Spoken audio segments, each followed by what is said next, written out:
อาจารย์ที่ร่วมสนทนาทุกท่านนะครับก็ผมก็ยินดีที่ได้รับเชิญเป็นประธานในการนั้นนี้ครับซึ่งท่านรองอธิการบดีต้องมาเปิดนะครับแต่ว่าท่านติดภารกิจรับสนช.ที่ห้องข้างๆนี้นะครับก็เลยให้ผมเป็นตัวแทนก็ในฐานะผู้บริหารที่แก่นะครับก็เล็งความสำคัญในเรื่องของการพัฒนาอาจารย์เสมอมานะครับการที่เราพัฒนาทุกสิ่งของเราให้เป็นเหตุที่จะเติบโตในอนาคตเนี่ยการพัฒนาอาจารย์เป็นสิ่งสำคัญนะครับซึ่งนวัตกรรมนี้ก็เป็นมีภารกิจหลักในการพัฒนาอาจารย์อยู่แล้วนะครับโดยเฉพาะเรื่องของการเป็นสมาร์ททีเชอร์นะครับต้องมีความเข้าใจในเรื่องของการออกแบบการสอนที่การสอนและก็เรื่องของเทคโนโลยีการสอนเทศนะครับที่มาปรับเปลี่ยนกระบวนการที่จะมันสอดคล้องกับทักษะในศตวรรษนี้นะครับสุดท้ายนี้ก็ต้องขอบคุณครับ Professor ดร. Gwo-Jen Hwang และ Associate Professor ดร.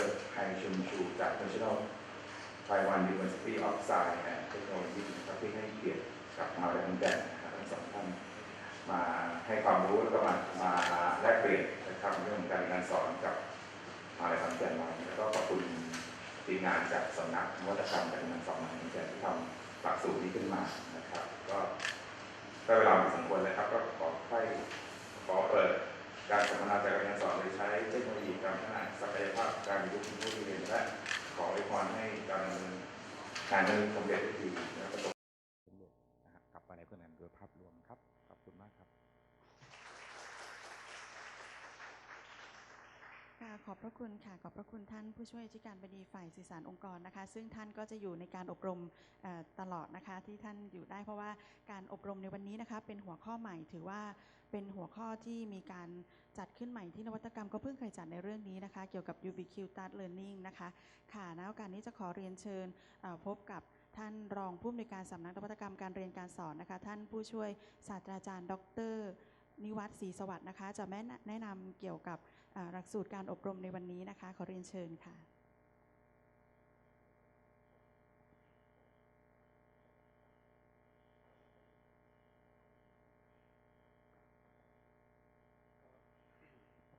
สวัสดีท่านอาจารย์ทุกท่านนะครับหลายๆท่านก็เทรนนิ่งซีรีส์นี้เป็นซีรีส์ที่2แล้วหลายๆท่านนี้มองไปตรงนี้คุ้นหน้าคุ้นตาตามเรามาตั้งแต่ Flipped Learning แล้วนะครับแล้วก็ซีรีส์นี้เป็นซีรีส์ที่2ซึ่งเป็น Ubiquitous Learning ซึ่งทางสำนักนวัตกรรมก็พยายามค้นหาผู้เชี่ยวชาญถ้าเกิดในเมืองไทยเราก็อาจจะหาคนทำเรื่อง Mobile Learning และ Ubiquitous Learning ได้น้อยมากครับก็เลยมีโอกาสที่ดีที่ทางท่านรองอธิการก็อนุญาตให้ได้เชิญผู้เชี่ยวชาญต่างประเทศมานะครับก็ขอบคุณอาจารย์ทุกท่านอีกรอบหนึ่งแล้วก็ซีรีส์ที่3เรายังมีนะครับยังมีซีรีส์ที่3เพราะว่าในปีนี้เราจะมี3ซีรีส์อย่างที่ทางบุคลากรของสำนักนวัตกรรมได้พูดไปแล้วนะครับ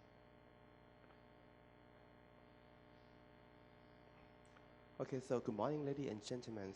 It is my honor to be able to introduce you to our speakers for today's training in the training series number 2 of Ubiquitous Learning presented by ILTI.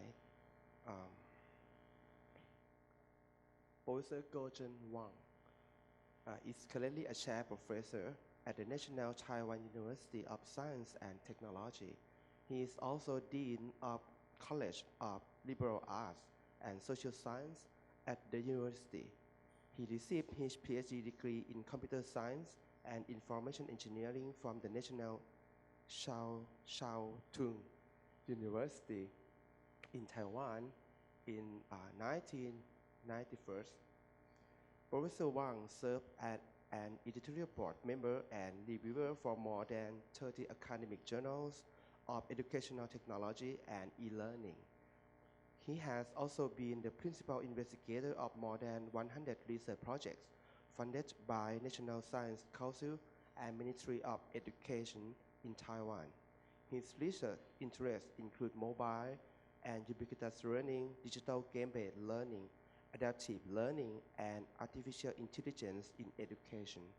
Currently, he is the associate editor of IEEE Transaction on Learning Technology, the editor-in-chief of International Journal of Mobile Learning and Organization, and the editor-in-chief of Journal of Computers in Education. He has also served as the guest editor of Educational Technology and Society, educational technology, research and development, and interactive learning environment journals. Professor Hwang has published more than 500 academic papers, include more than 200 journal papers and 300 conference papers. Among those publications, nearly 120 papers are published in SSCI journals. Owing to the good reputation in academic research and innovative intervention in e-learning, he received the annual Most Outstanding Research Award from the National Science Council of Taiwan in the years of 2007, 2010, and 2013. Moreover, he has been invited as keynote speaker in several international conferences. So, I would like to sincerely thank to our speaker for accepting our invitations. Ladies and gentlemen, please join me in giving a warm welcome to our speaker, Professor Gwo-Jen Hwang.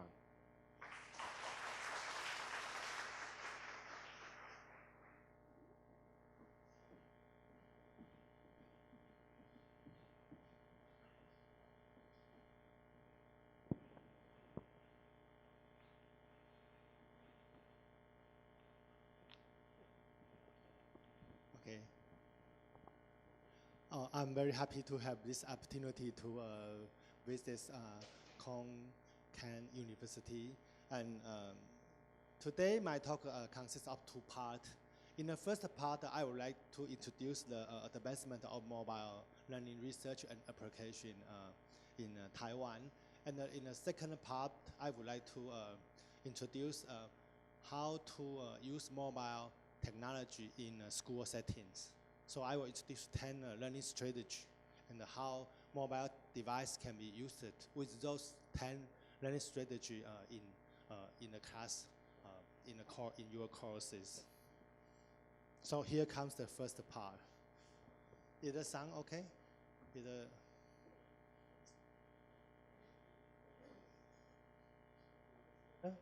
Is this better?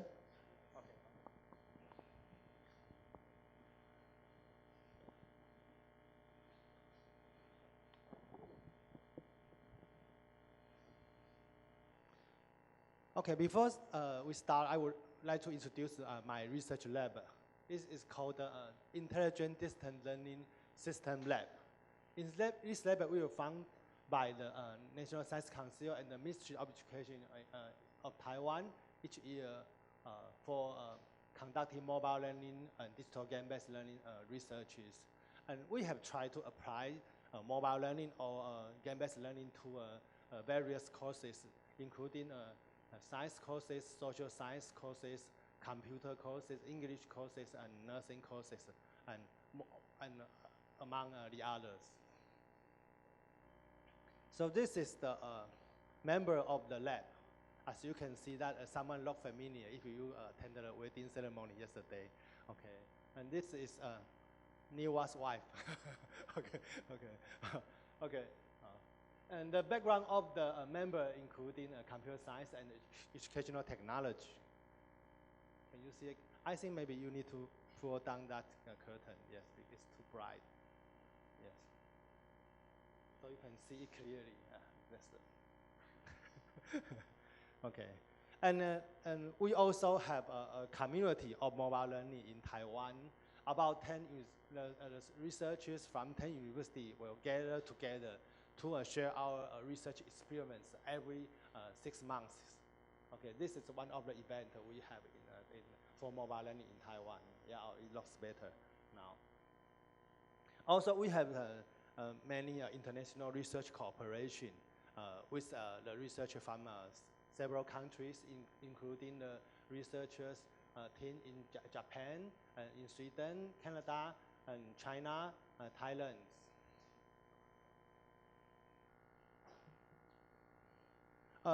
So far, we have published about 200 academic journal papers in well-recognized academic journals, such as Computer Education, ETS, IETI, BJET, among others. Also, we have published, in fact, more than 300 papers in international conferences. and we have editing 8 book chapter, and we have published 2 e-learning textbooks in Chinese.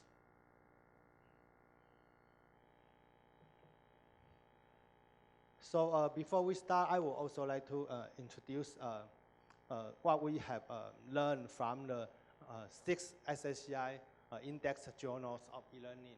And that is computer education, ETS, BJT, IETI, ETIND, and JCAL. From the year of 2001 to 2010, as we can see that the mobile learning studies published in this journal have increasing fast.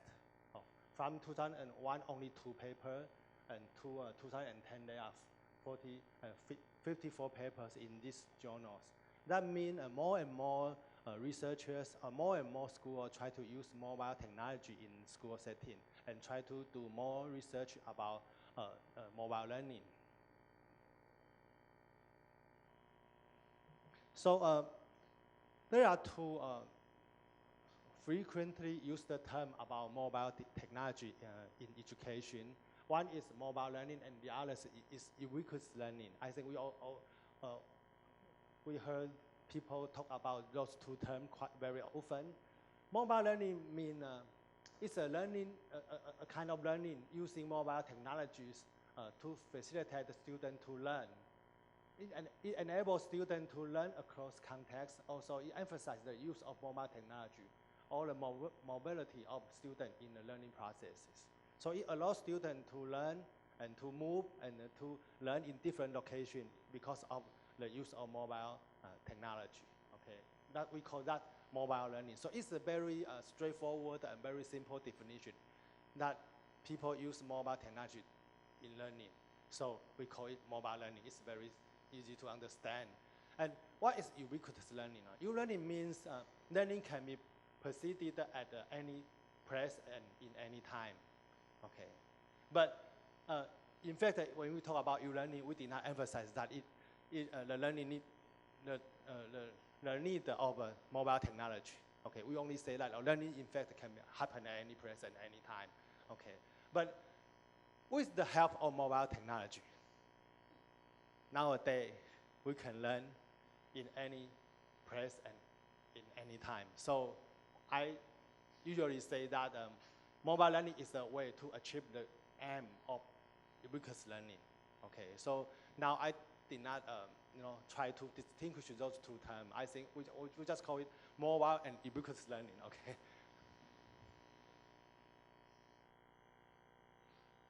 So in recent years, we also use some sensing technology like GPS, RFID, or QR codes to detect the location of the student, the learners, in a real world location. Okay. So I also define a new term called context-aware ubiquitous or context-aware mobile learning. That means we use mobile wireless communication and the sensing technology to support a real-world learning activity. So the student learn in the real world, not in the digital world. Okay, in the real world, for example, in a school campus, or in a garden, or in a museum, or in some where they need to observe or collect data. Okay, but with the help of the digital system in the real world environment. Okay. So I published a paper in the ETS to define that ubiquitous learning is a very big goal. That talk about learning can be anywhere and anytime. Okay, it's a very big goal. It's an ideal education. It's an ideal way of education. And mobile learning emphasizes the use of mobile and wireless communication technology in learning. Okay, it's a very easy, very simple definition. While context-aware learning or mobile learning means that we use not only mobile and wireless communication technology, but also sensing technology. in learning to support the learning. So context-aware e-learning is a more specific definition of e-learning. Also, mobile learning is also a more specific definition of e-learning. Okay. So usually in a context-aware ubiquitous learning environment, we use some sensing technology such as RFID or QR code or even GPS to try to detect the location of the student in the real world. So the learning system know where and when to give support to the student, to guide them to observe something, to ask them to collect some data in some location. So there are several benefits of using those sensing technology in the real world learning. Although they are not always necessary. Okay, so if you tell me that I don't know how to use those sensing technology, I don't know how to use that.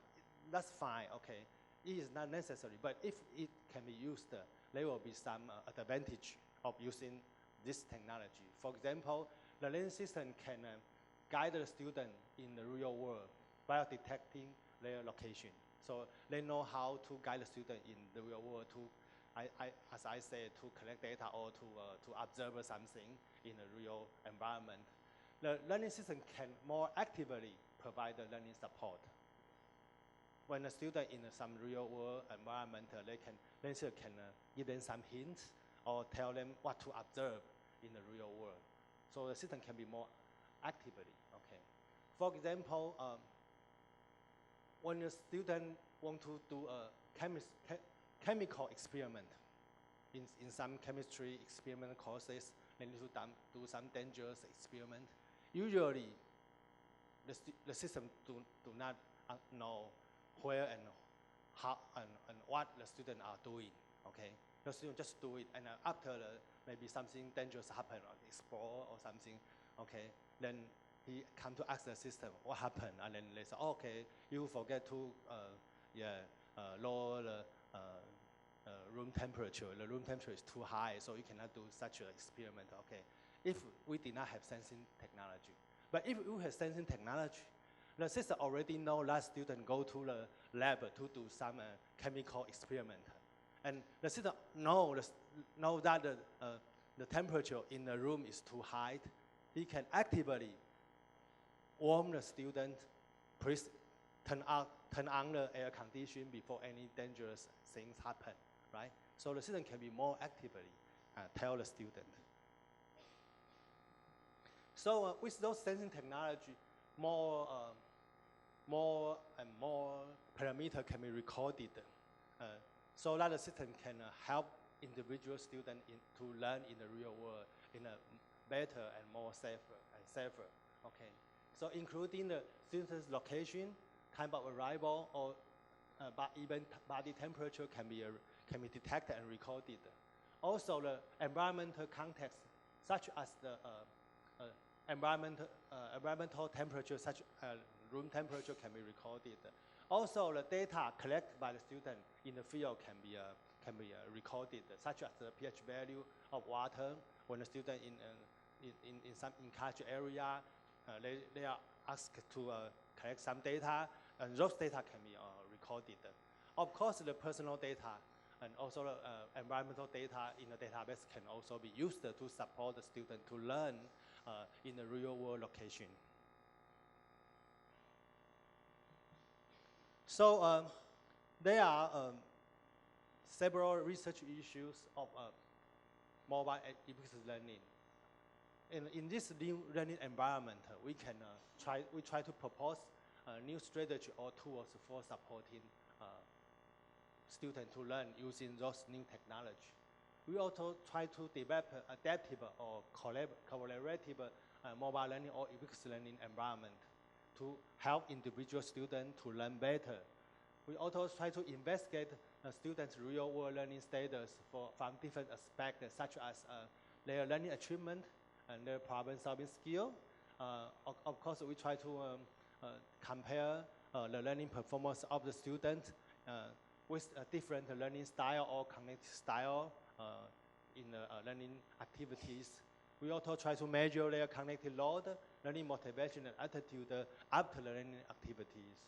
And also, recently we try to record their learning behavior and try to analyze their learning pattern in the real world.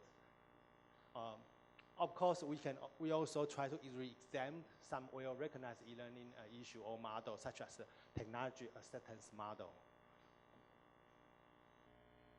So, in our early application of mobile learning, we try to use those mobile technology and those wireless communication technology or even sensing technology as a tool, tutor, and or guide for science observation. So I am going to give you some example of what we have done in the past 10 years. For example, one application is in elementary school natural science courses. In the natural science courses of elementary school in Taiwan, we try to guide the student to learn to observe and classify some learning targets, such as the plants on school campus or the butterfly in culture gardens. We try to guide them to learn to observe those encourage of butterfly or the plant. And such observation or classification ability are important learning objective of the science education. So in traditional butterfly and encourage courses, a teacher usually need to train 10 or more students at the same time in the butterfly garden to observe the encourage of butterfly. As you can see that the teacher is trying to guide the student in the butterfly garden and to explain the encourage about the butterfly. But of course, in such a one-to-many instruction model, it is difficult for teacher to pay attention to take care of every student. So not to mention to provide them personalized instruction. So as you can see from this photo that the student just fooling around and the two teachers are chatting, okay?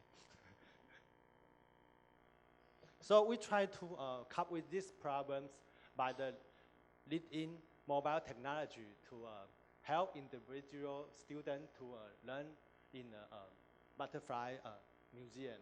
Okay. In this museum, there are more than 2,000 butterfly samples exhibited in this room. So the students are guided by the learning system to learn to identify different types of butterfly based on their appearance. For example, the system will try to guide the student to find a location of the target butterfly sample and ask the student to identify the target butterfly. So if the student give the incorrect answer, the system will guide the student to find the correct one and the one the student gave, and to compare the feature of the two butterfly in the museum. Okay. And the second scenario is in the butterfly encourage garden. In this garden, there are 25 encourage area for raising host plant of butterflies. The student need to complete some learning tasks in the butterfly encourage garden. They need to figure out the host plant or the of butterfly in this area. Okay. So in each area, there's an RFID tag. So when the student walk in that area, the system will detect the student location. So the system will show the learning task to be completed on the screen of the PDA or the smartphone or the tablet PC. Okay. So the student need to collect data to answer those questions. After they successfully answer the question, they will be guided to next area to do next learning task. Okay. So as you can see, this is the butterfly garden, and there are many host plant or butterfly, and in each area there are different species of butterfly. Okay.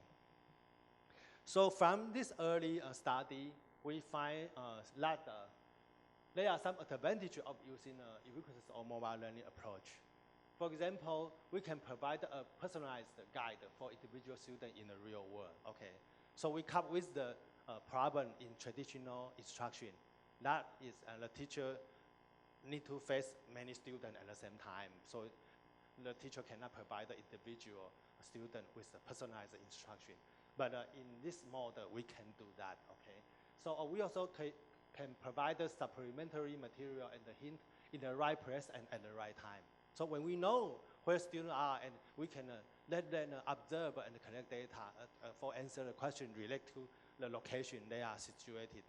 Okay, so we can more importantly, we find out we can motivate the student to learn. The student like this learning mode. Okay, they say, oh, that's very good. If I don't understand, I can stay longer in some location. But if I already know what I need to learn, I can go to another area to start another learning task earlier. Okay, so they can have their own learning schedule.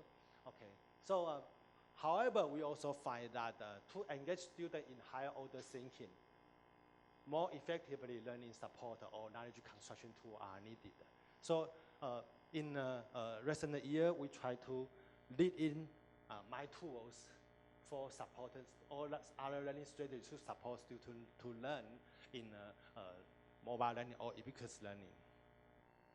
Okay, so what are my tools? My tools are computer programs that can engage learners in constructive, higher order critical thinking about the subjects they are studying.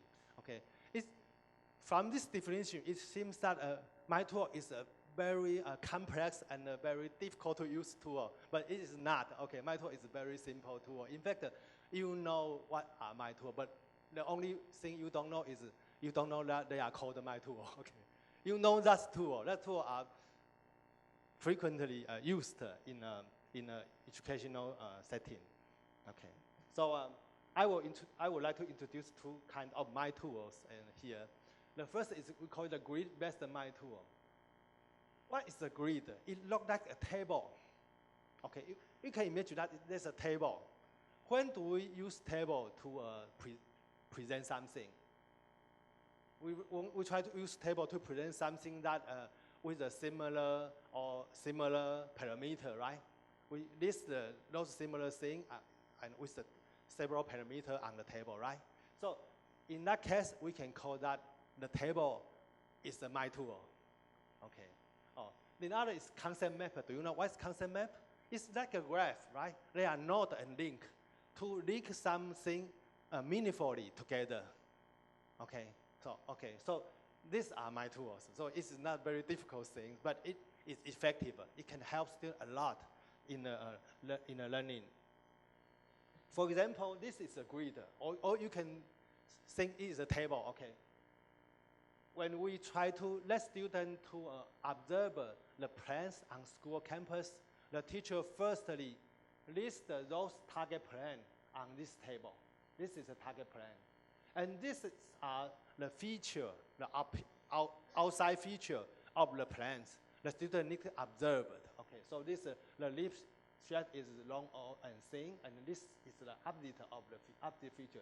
The leaf shed is flat and round. So this is one feature. This is the opposite feature of that feature. Okay. Or for example, this leaf shed has this tapping point, and the leaf shed has a hollow point. Okay, so these are the opposite feature. Okay, so the student only need to observe those plans and collect data to complete these values. Okay, so this table helps the student to collect data and organize what they have found on school campus, and also help them to compare the feature of different plans on school campus. Okay, so the one means more close to the left-hand side feature. 5 means the plan has the right-hand side feature. Okay, so this is a very easy way of using my tool to help students organize what they have learned in a school setting. Okay. So we use such a grid-based or table-based my tool in two ways. Okay. The first strategy, in the first stage, we try to ask the teacher to develop objective repertoire grid. I mean objective table. That means the teacher already completes a table, okay, by himself. So that will be we call it objective table or objective repertoire grid. And in the second stage, we try to use this table or grid developed by the teacher to guide the student to collect data, to learn. Okay. For example, okay, this is the table created by the teacher, but the student did not know that there's such table. Okay. This table is hidden in the system, learning system. Okay. So this is the table the student need to complete during the learning activities. So when the student was guided by the learning system to observe or to collect data on school campus, they need to fill in those values. So if the student give the same value as the teacher gave, then the system knows that the student have the correct observation. So the system will ask the student another advanced question about why do you think that the plant has such a feature? Is that feature, what is the function of that feature? The system will ask the student about an advanced question. However, if the student give a quite different value after the observation, the system knows that the student give the wrong answer, right? So the literature should be long and thin, but the student fill in the value 4. 4 means flat and round. So the system will try to find another plan with this value. The plan will have the leaf structure flat and round, and try to guide the student to compare those two plans, and then answer this question again. Okay. So after the student correctly answer this value, then the system can ask him or her about an advanced question. Okay. So we do an experiment based on this designs. We try to compare mobile learning performance of students who learn with or without the My tool. So there are 61 fifth grade students participate in this experiment. Okay. Control groups are 29 students who learn with the conventional tool-based e-learning system. And the experiment group students are 32 students who learn with the mobile learning or e-learning system with the My tool, the grid-based My tool. And this is the result. We find that the experiment group students who learn with the My tool had a much better, significantly better learning achievement. They get a much higher score than control group students. That means the My tool is effective. It can help students to learn better because of they help students to organize the knowledge they found, they observe in a better way.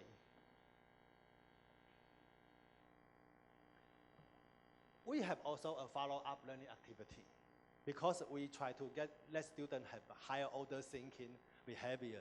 So we only let students know what plan we are going to observe, but we did not tell them which feature can be used to compare those plans. You need to make your own decision. Okay, you need to decide which feature is more important in comparing those plans. Okay, so they need to make their own decision. But this learning task might be too difficult to elementary school students. So we give them the opportunity to discuss and share. So we provide a discussion forum for those students to describe what they have found or what they thought. Okay, that means the student can list the feature they think are important in this discussion forum, and they can also see the feature posted by their peers. Okay, so after a discussion, they can decide which features are more important to compare those plans. Okay, okay, okay. That's okay. Now I want to introduce the second my tool, concept maps. Concept map is a tool to used to help students connect the relationship between different concepts. Okay, so it also helps you to organize what they have found in a complex knowledge systems. For example, we try to ask the students to develop a concept map based on what they have learned from the textbook. So if the student already has been instructed about the butterfly ecology, so they can draw a concept map, okay, to represent what they have learned from the textbook, okay, first, before the learning activity. So they do that before anything happen, okay. And after they complete their concept map, they are asked to go to the field, that means the butterfly ecology garden, to observe the ecology of butterfly in that real world scenario. Okay.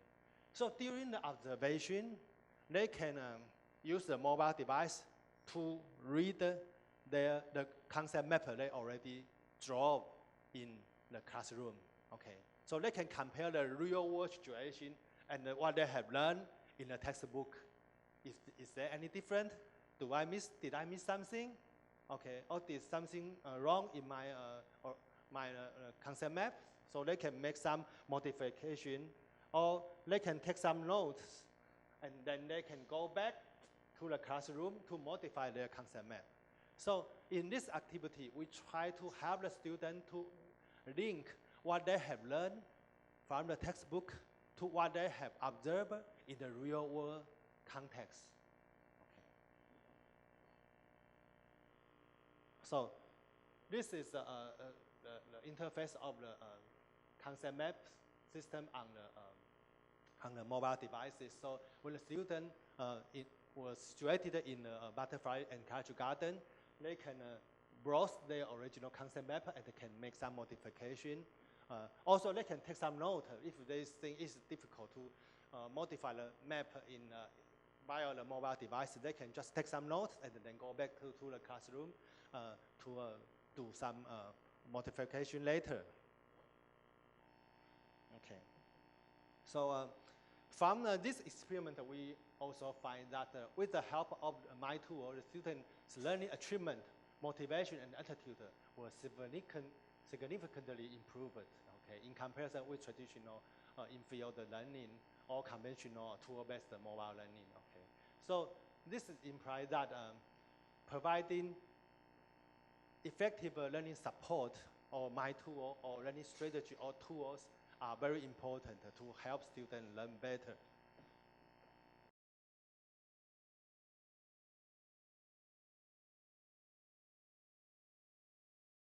Guidance to construct systematic knowledge. In this study, the authentic learning environment of the natural science course is a butterfly ecology garden located in an elementary school. The garden consists of 18 areas of foodstuff plants for butterflies, in which 24 kinds of butterflies are grown. The most challenging issue during the training was the mastery of observation and classification skills. To be sure, this process requires more than simply memorizing the appearance of plants and butterflies, or the facts from the textbook. In a traditional class in this field, a training teacher needs to deal with 10 or more students and to develop the students' skills in observation and classification. With such a one-to-many approach, it is difficult for the training teachers to provide individual instruction and, in particular, to make informed decisions based on each individual student's feedback. This study aims to provide students personal learning guidance and assistance in real-world learning scenarios with the help of mobile, wireless communication, and sensing technologies. Before participating in a learning activity, The students have learned the basic knowledge concerning the features and ecology of butterflies. To effectively assist students in interpreting and organizing their personal knowledge, the provision of knowledge construction tools is needed. In this study, concept maps enable students to organize their knowledge and revise their knowledge structure via reflections.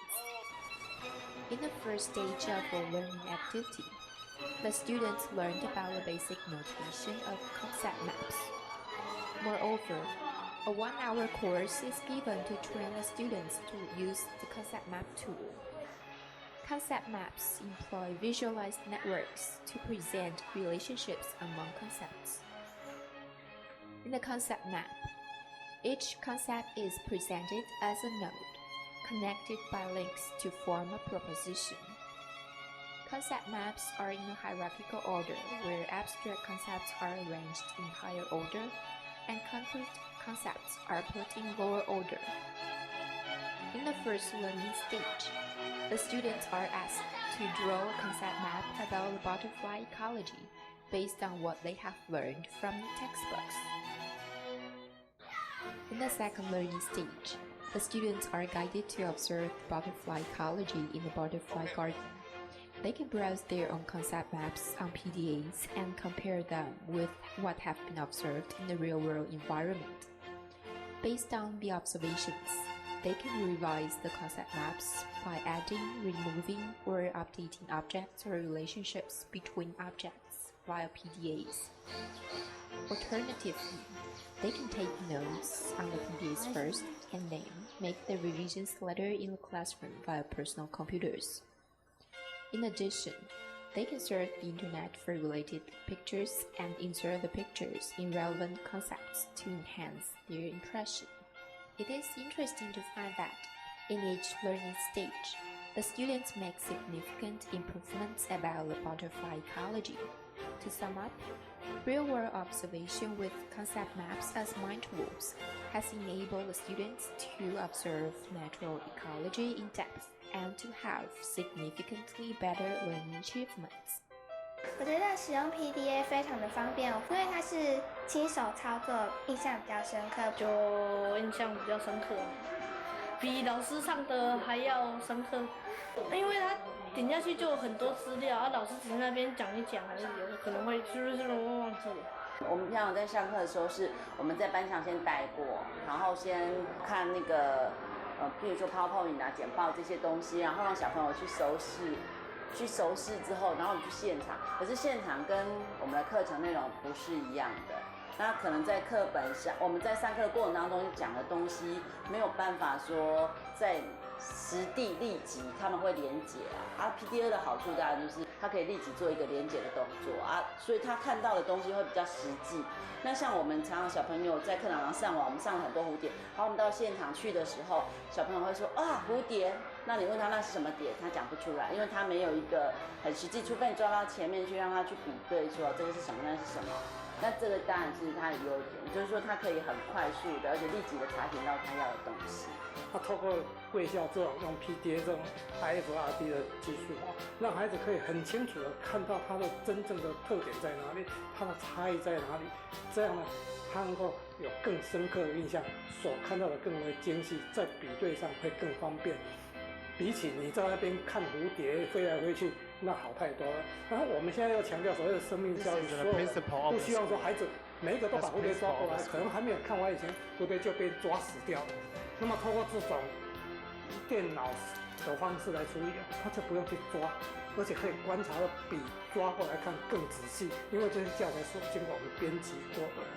我想这个方式是相当好，而且相当先进的，对学生来讲是相当大、非常非常好的一个做法。From the feedbacks of the students and the assessment results, it is found that the use of concept maps as mind tools in context-aware ubiquitous learning not only enhances learning motivation, but also improves the learning achievements of the students. Therefore, it is worthy to apply this innovative approach to more learning activities in the future. This activity is conducted in the summer camp. summer camp, 2-day summer camp.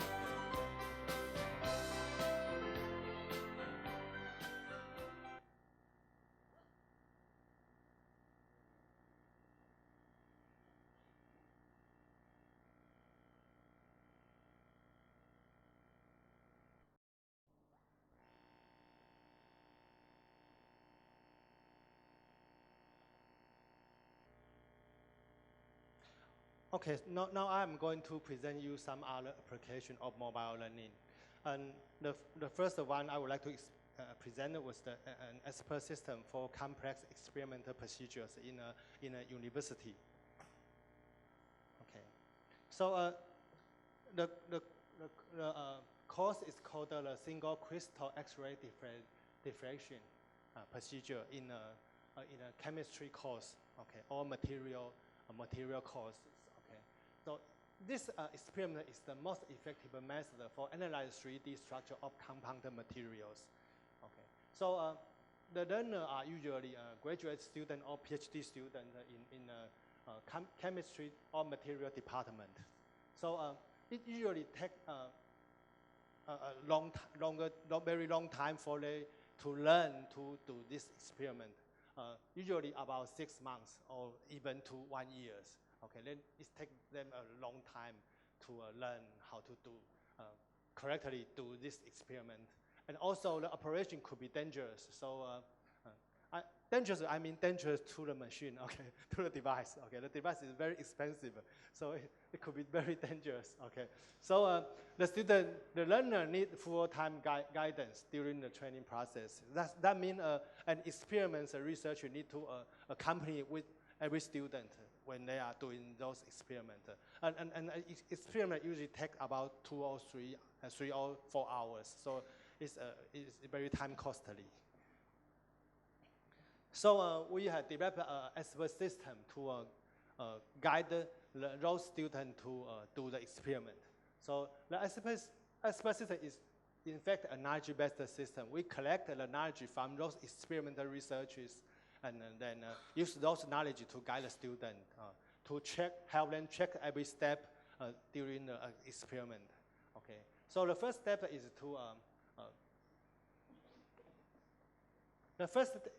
is to select a crystal of good quality and suitable size from the compound material they have made, and via the optical microscope. Okay. So in this stage, the system need to provide some suggestion to the student if their selector is correct or not. Okay. And if it is correct, then the student can go to the second stage to operate this very expensive device to analyze the compound material. In this stage, they need to set many parameters. So many parameters need to be considered so that they could get the correct analyzed result. And in the third stage, the student need to learn how to interpret those analyzed data. Okay, I mean they need to know how to explain the outcome of the analyzed system. Okay, so the system will help them to interpret this complex outcome. So we do a small experiment about this approach. Okay, in this experiment, 5 researchers, that's a new researcher, okay, who never used the system before, or who never do the experiment before. 5 use the traditional approach, and 5 use our learning approach. We try to compare the difference between those 2 groups. Okay, and we find that there are significantly difference between those 2 groups. For example, in traditional approach, the student usually make 2.3 mistakes each experiment. Each time they make 2.3 mistakes. But in our approach, we only make less than 1 mistake each time. Okay. And in traditional approach, they need to, it takes 2.5 days to fix the mistake they have made. To fix, okay. But in our approach, it only takes less than half days. to fix the mistake. Okay, and in traditional approach, it takes about 5.5 months on average for them to complete the training courses. But in our approach, it only takes 2 months to complete the whole training courses. Okay. So it shows that the e-learning approach is effective. Also, we have do some problem-based activity for e-learning. For example, this is a social, local cultural courses. Okay, in Taiwan, we try to teach young children to know our local culture. But how? Usually we take them to some museum or to some ancient building to visit those ancient buildings. For example, this is a temple in Taiwan near the elementary school. So when they are in the 4th grade, the students are invited to visit this temple and to observe what's inside. And we try to teach them how to love our ancient assets, love our local culture. Okay, that's what I'm trying to do. Okay, so this is a traditional way of teaching this social study courses. Okay, the teacher use a portable speaker and mic, and then she lead a group of students in front of the temple, and the teacher start to introduce the temple. Okay, now this temple is an ancient building, so we need to learn to love it. Okay, so let's begin our journey today. And can you imagine the result of learning? What the student feel? The student feel it's terrible. I don't like the temple. It's dark inside. You know, the light is not very bright. It's dark inside. Okay, oh, terrible. The statues is look ugly. Okay. They say, why don't we go to Kentucky Fried Chicken? why we go to this place? Why don't we go to the zoo? Okay, so not successful. Okay, so we try to help the student to learn the local cultural courses in a different way, like this. Okay, we give them some problem, and let them find, like treasure hunting. Let them find the answer in the temple. Okay, so this is the question. Okay, why? You see, there's a dragon. Okay, dragon in this. There's in this dragon statue, and then why the dragon did not have 5 crowns? They need to answer this question. Okay, you can ask the people. You can get the answer from the people inside the temple, or you can search for information on the internet to answer the question. Okay. Also, there is some ancient word. Okay, ancient, yeah, there's some word in here, ancient word. And what does it mean? You can ask the people about this, and you, of course you can also look for the answer on the internet. Okay, and also find this material inside the temple and okay, answer some question. And also there's a drum. Okay. Drum, you can hit it, and you will find your hand hurt. Okay, it hurt because it's made of stone. Why there's a stone drum in this temple, and what does it mean? What is it represented? And you can ask people, or you can also find the answer from the internet. Okay, and after this learning activity, we find that the students really love the temple. Okay, we have measured their local cultural attitude. And then most of students answer, okay, now we know the temple is a great building built by our ancient, and you need to take good care of it, and we need to love it. Okay, so that's the difference. Okay, result. We have also conduct some learning activity for nursing courses. Okay, in this activity, we try to let the students learn to measure the body information.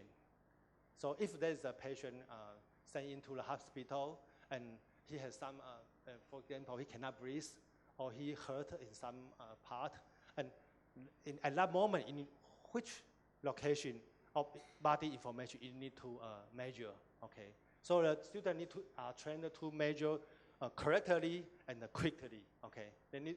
Okay. And after we are doing this experiment, we find that the traditional approach, in traditional approach, you usually cannot understand what the instructor were teaching. Okay, they cannot memorize the location. I forgot. You just show me the location, but I forgot. But after we use this approach, the student have show very good skill in measuring body information. Okay, so the university adapt our strategy. So they give up the traditional approach and they adapt our mobile learning approach in their school curriculum. And this is a learning activity conducted in the science park. Okay. In this science park, there are many science equipment to simulate many natural things. So we try to let the student use what they have learned from the textbook to operate the science device. Okay. So the system will guide the student to each device and then review what they have learned from the textbook first. Okay, so this is the interface for helping the student find the correct device about the sun and in winter and summer. So when the student find the device, the system start to give students some review and they show them the learning task and some supplementary material to the student to help them link the functionality of the device to the knowledge they have learned from the textbook. And then the system asks the student to operate the device to simulate the sun in winter time and in summertime. Okay, so the device will show them the temperature of the different when the sun in different location in winter time and in summertime, and this is the temperature of the on the Earth. Okay. So the system start to ask the student what happened to the point on the device. Okay.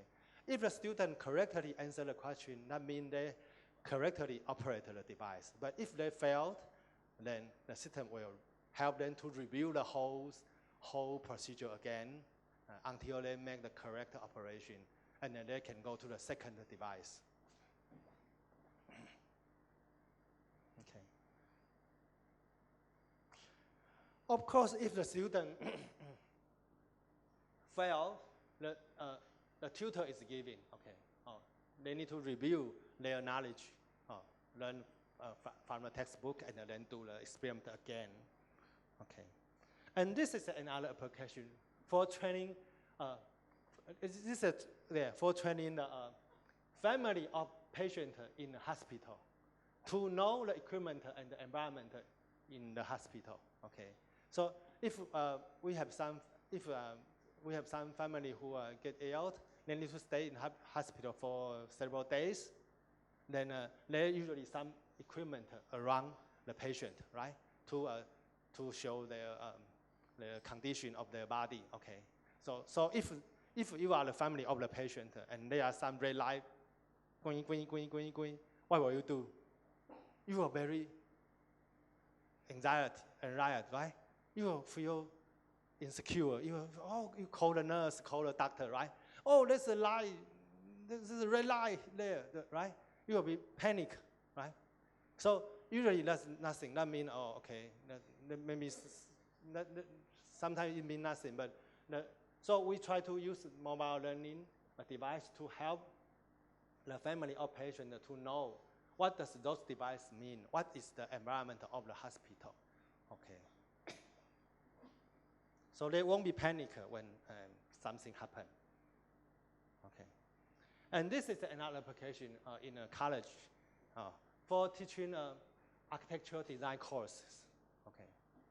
We try to let the student use a mobile device to observe the real models in some museums, okay, to observe the feature of different building. As you can see, this is an architectural museum. There are different kind of world famous building, the model of world famous building in this museum. So the student can, I see this is not so big, okay, the student here, okay. But it's also already a big model, okay, a very detailed model, or even inside or outside, they are as detailed as the real building, okay. So the student can observe.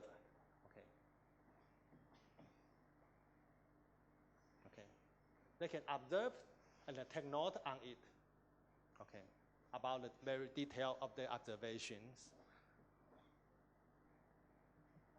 And then the students are asked to design a building with some particular function or feature, okay. So after observation, and then we find that with this approach, the students have better design than a traditional approach.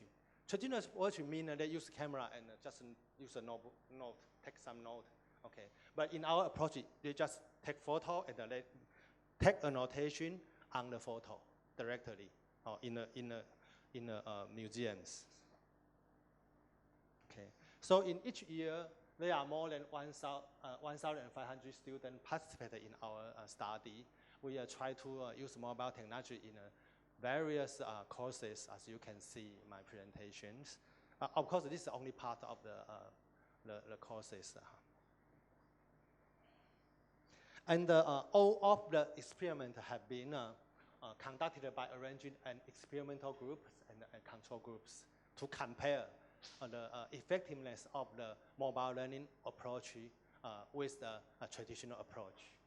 And we found that use mobile technology is able to assist students to improve their learning achievement, motivation, and attitude if proper learning support are provided. Okay. So with good design, good learning design, mobile technology can help the student to learn better. And also we have another big project about the inquiry-based learning approach in field trips. In this project, we try to situate students in Chigu and Kaju Park in southern Taiwan. It's a very big area, very big and Kaju Park. In this park, there are mangroves, breakfast spoonbills, and feeder crabs. Okay. In particular, breakfast spoonbill is a bird in danger. Okay, there are only 1,500 such birds on the earth. And in this area, there are about 1,000. Okay, 2/3 such birds live in this area. Okay, so it's a very good place for observer encouragement. Okay. And the student equipped with a smartphone or a PDA or tablet PC or also a telescope, because they need to watch the bird and from a distance. And they also have a set of a Prof device to collect data in this in Kaju Park. Okay. So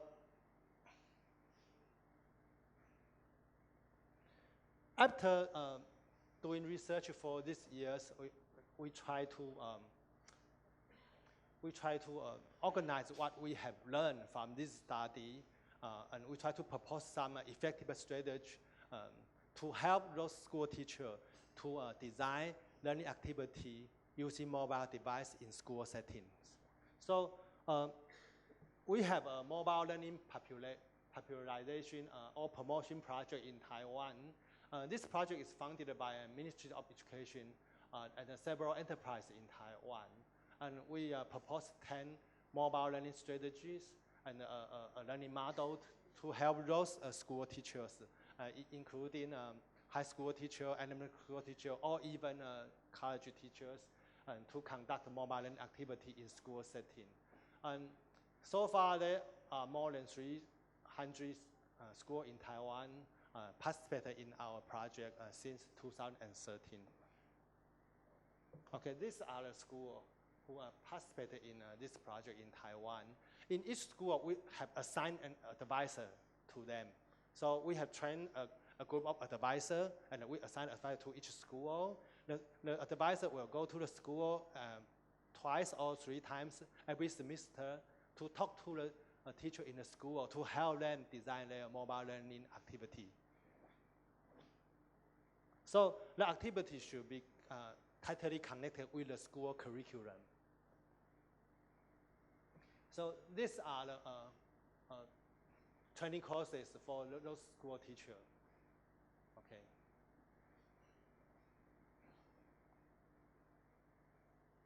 And these are the activities conducted in those schools, okay, by their teacher. We also try to measure the students' 5C competence. 5C means critical thinking, complex problem solving, communication, collaboration, and creativity. Okay, we try to measure.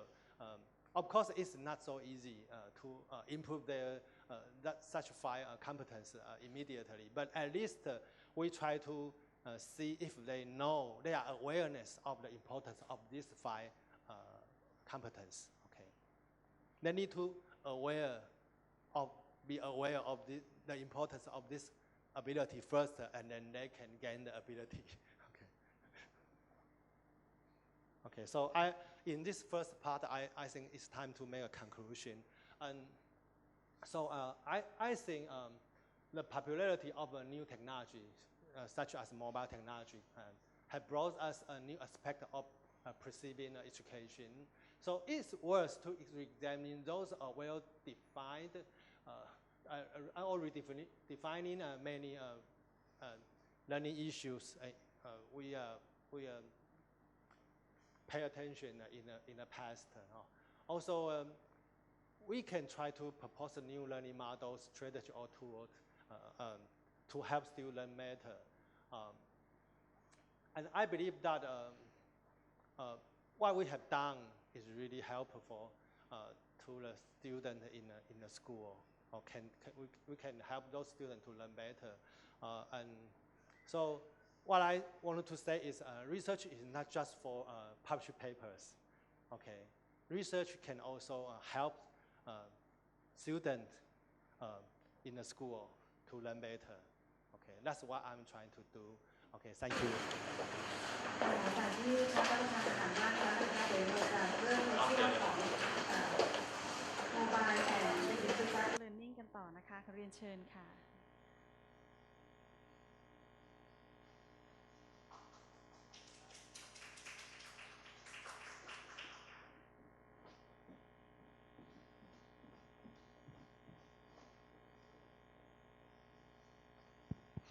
In Taiwan, we have 3 projects for promoting mobile learning in school settings.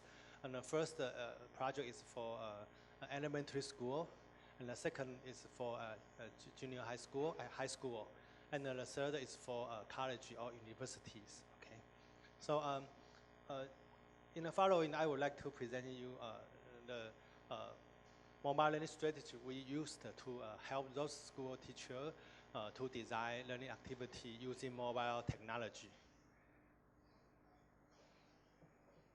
So before I start to introduce those mobile learning strategy, I would like to communicate with you about the key to the success for implementing mobile learning in schools. Okay, what is the key, or what are the keys to the success for implementing mobile learning in schools? And many teachers might tell me that, oh, we need a good mobile device. We need a high-speed wireless communication network. Okay, okay. But that are not the most important thing. Okay, the key are the two factors. The first is the teacher's belief. Teachers cannot do something well if they don't believe that, okay? They need to believe what they are doing so they can successfully do the teaching. So we need to ask ourselves a question. Do we believe that a mobile learning approach has good potential in helping students learn better in schools? We need to ask ourselves this question. Do we believe that? If we don't believe, I think we do not have the chance to successfully apply mobile technology in schools. Okay, we need to believe that. But some teacher might ask me that, but Professor Hwang, I don't believe that. Then what? Okay. So now I try to make you believe. Okay. In the following talk, okay, I try to believe me. You will be success. Okay. You will be happiness. You will be happy. Okay. Okay. Then the second is about teacher's ability. If you already believe something, you need to have the ability to do that. Okay. So do teachers know how to design effective mobile learning activity in schools? That is the second question we need to answer. Okay. So to answer the first question, I would like to present you some evidence collected around the world. Okay. We select 7 SSCI journals, the best journal in the world. Okay. The best journal about e-learning in the world. We try to analyze the paper published in this journal in 2008 to 2012. Why these 5 years? Because these 5 years is the key of the advancement of mobile technology. Can you remember what happened about mobile technology during these 5 years, 2008 to 2012? Do you know what are PDA? In 2008, there are still some PDA, right? But in 2009 or 10, we have smartphones. So the smartphone become more and more popular in these 5 years. And also in 2011 and 12, we have tablet PC, iPad. We have iPad. We have Android pad. So, yeah, so everything happened in these 5 years, okay. So what happened about mobile learning study or mobile application around the world in these 5 years? Okay, we find that in these 5 years there were about 2,600 papers published in these 7 important journals. And among those publications, there are 214 papers are related to mobile learning. They use mobile technology in school setting. So I try to show you the evidence. Okay. So among these 2014 studies, okay, they try to apply mobile technology to various courses, including astronomy, physics, chemistry, biology, ecology, history, language, art, among others. Okay. So almost every courses we know, people start to use mobile technology in these 5 years. And what about the types of the learning activity they conducted? Okay, 39% are indoor activity. They use mobile devices in the classroom, inside the classroom. And 18% are about the outdoor activity. They use mobile device in the field to observe something, just like what I have presented to you. And more importantly, 43% of the activity are from indoor to outdoor. We can see that those teachers try to connect what students have learned in the classroom to what they have observed in the field. They try to connect those two contexts using mobile technology. Okay. About 72% are individual learning. That's each student use a mobile device to learn by themselves. Okay. And 24% are about group learning. That means a student learn in groups. Okay. That's a collaborative learning. And this is the most important slide. Okay. Among those studies, 69 application show that the student who use mobile learning technology had better, significantly better learning achievement than those learn with conventional approach. Only 14 studies show that there's no difference between the two approach. I mean mobile learning approach and the traditional approach. Only 14 studies say that there's no difference. But 69 studies tell us that they are significantly different if you can provide a good learning strategy or tool using the mobile device. Okay. 24 studies report that mobile technology can improve students' learning motivation. Only 7 said no difference, okay. And 36 studies told people that mobile technology can improve students' learning interest in the courses. And then only 11 say that no difference. Okay. So from those evidence we collect around the world, we find that mobile learning is helpful to students in improve their learning performance, learning motivation, and learning interest if good learning strategy or tool can be provided.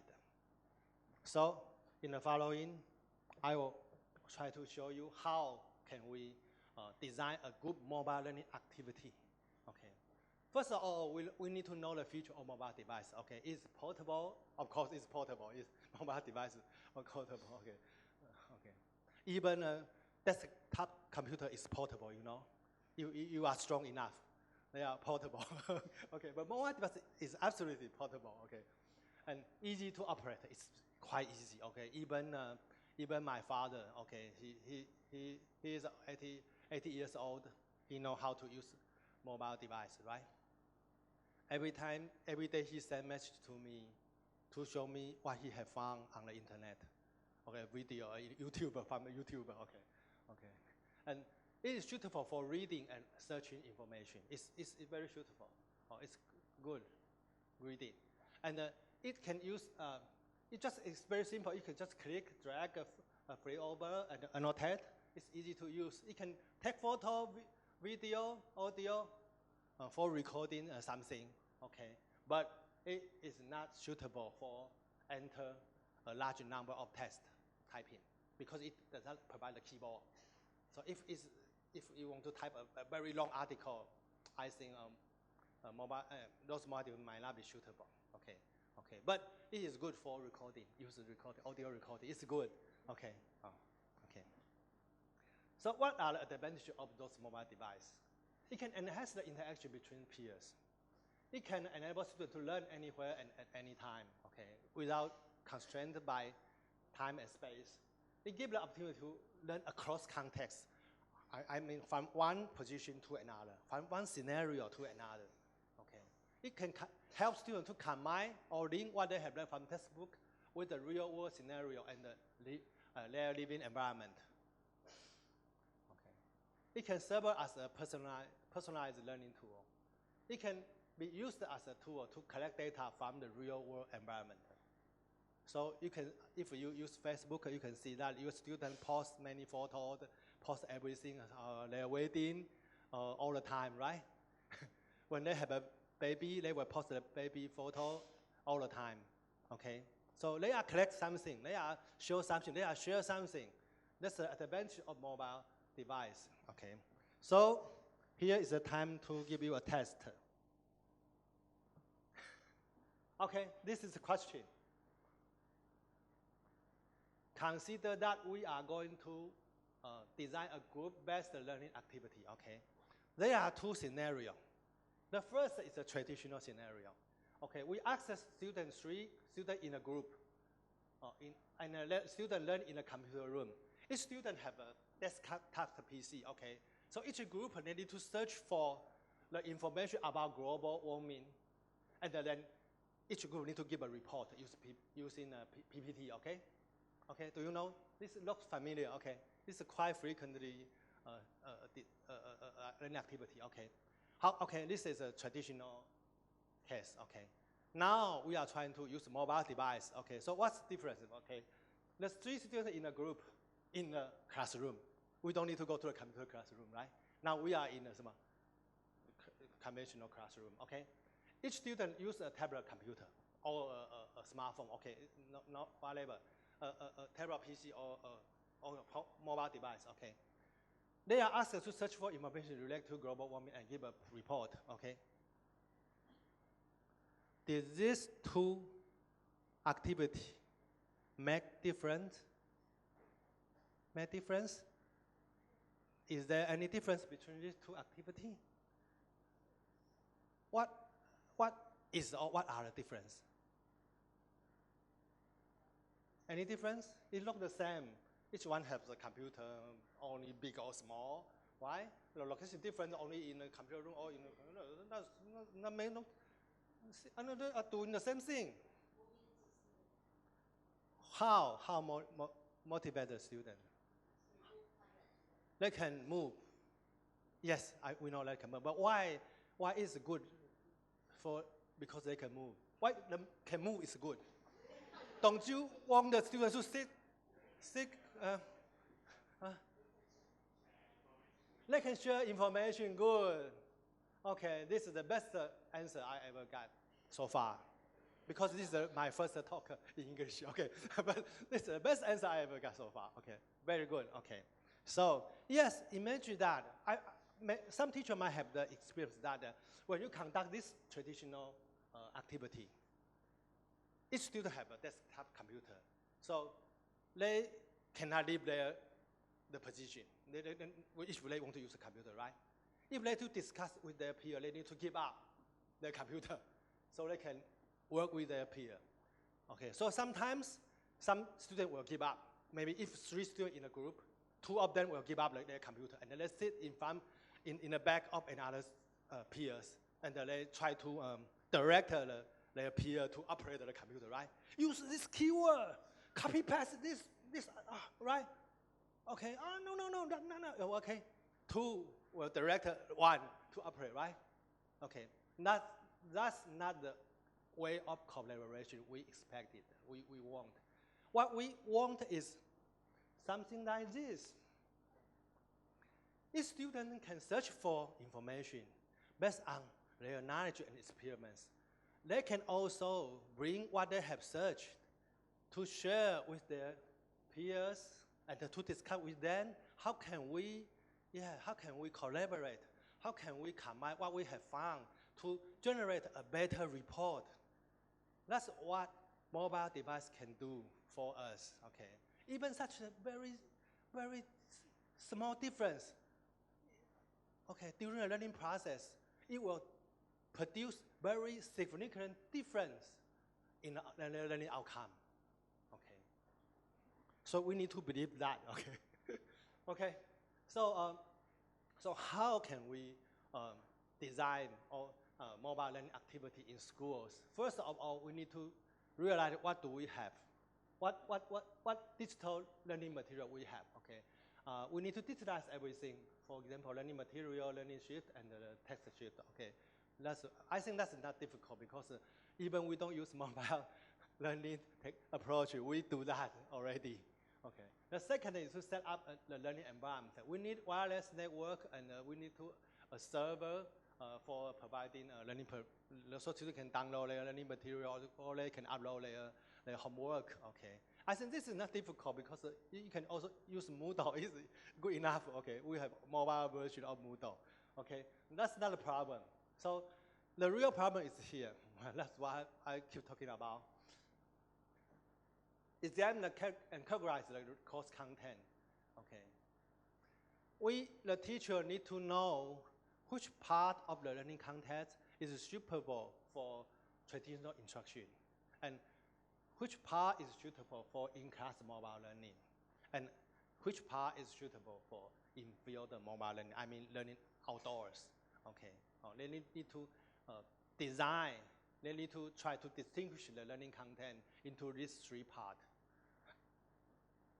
So we propose a mobile learning model. We call it blended mobile learning model. That means in each semester, before each semester, we need to consider first in this semester what content do I need to teach, and which part should be in traditional instruction, and which part should be using mobile technology to enable you to interact, to collaborate, and which part we need to let students to bring their knowledge to a real world scenario, to use their knowledge, okay, to link what they have learned in the class to what they have experienced in daily life, okay. That's what we need to do. So, in a classroom, student can we can make students use mobile device to do many things. For example, we can enable them to access learning content and supplementary material via wireless communication network.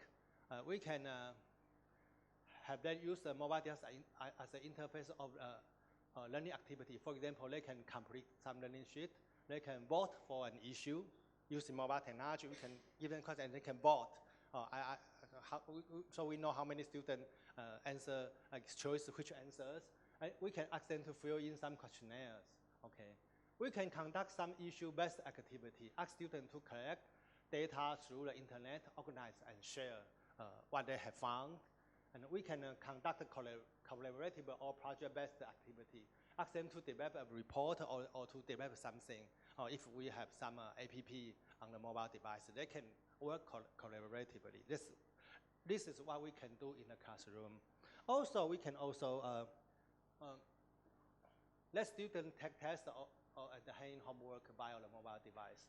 Also, we can engage them in interaction and share work. We have a real-time discuss via the mobile devices.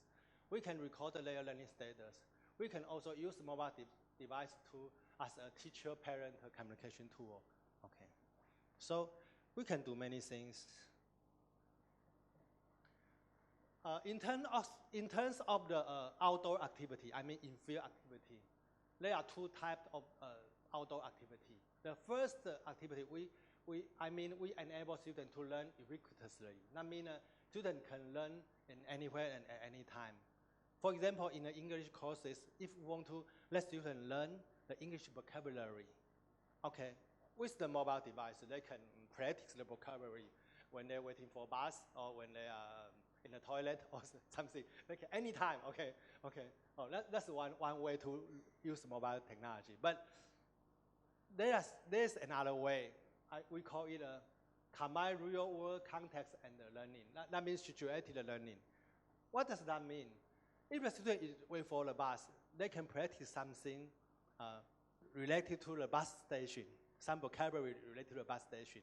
If the student is in a convenience store, they can learn some vocabulary related to the convenience store. That will be even better for them to memorize or even to apply those vocabulary. Okay, skip this. So we propose 10 strategy for mobile learning in school setting.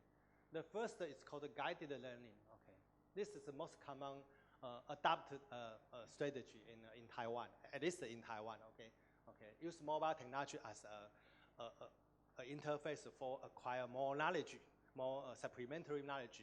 Okay, from the internet. Okay, this is the most common way. And the second is peer assessment. And then video sharing, synchronous sharing, issue-based discussion, computer as my tool, or we just introduced that, okay, in my previous talk.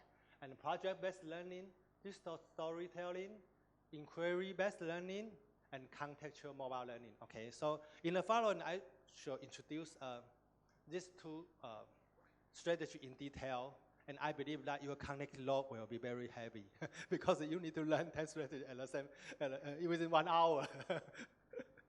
Okay, so I decide to leave this PowerPoint file to you. Okay, if you cannot catch up with me immediately, this is okay. You only need to review my PowerPoint file later. Okay. Okay, the first strategy is we call it guided learning. What does guided learning mean? We try to propose some issue or question to the student and let them find the answer from the mobile device. The answer may be derived from using some simulations app software or search for some information from the internet or something else. Okay. Or they link to some website to acquire more information to answer the question or to more realize the issue the teacher proposed. Okay. So I give you some example. Okay. So for example, in the elementary school, when we talk about climate change, okay, in the natural science courses, okay. So the teacher, of course, will instruct the student with the learning content in the textbook to show them what is the definition of climate change and give them some example. But it would be better if the student can learn more about this issue related to their daily life environment, about their hometown. Okay. So in Taipei, there's a website about this. Okay, this is in Chinese. Okay, Taipei Digital Weather Reporter Network. Okay, so we can ask the student to try to connect to this network, to this website, and to find what they are interested in, the data about the weather around their hometown. Okay. So we try to let the student know that everything you learn from the textbook is useful, can be applied to know, can be applied, can be linked to what you are living, your hometown, real world scenario. That's very important because I'm not sure what you think about this. Okay, we are all teachers. We can become a teacher because we study very hard when we are a student, right? No matter what we are taught, we try to learn them well, okay? But did anyone here ever think about one thing? Do you ever think about some course you learn is useless? Do you ever have that thought? Why I need to learn these courses? They are useless. I learn this only for examination because I need to take the test, right? Do you ever think about that? I ask this question to many audience when I give a talk in Taiwan. One day, I talked to the principals of many schools in Taiwan, all principals, okay, and many principals raised their hand. Yes, I think some courses are useless. Okay. That's a serious problem. In fact, every course we ever learn is useful, should be useful. But why it become useless? Because the teacher did not tell us how to use those knowledge in practical application. Or we did not have the opportunity to use those knowledge, to try to use knowledge when we were a student, right? We just memorized and do the examination, right? So this is a good opportunity to help the student know that everything you learn in the classroom is useful. We only need to let them connect to some information outside and to connect to some context related to our daily life experience, okay? Okay, this is, okay. So,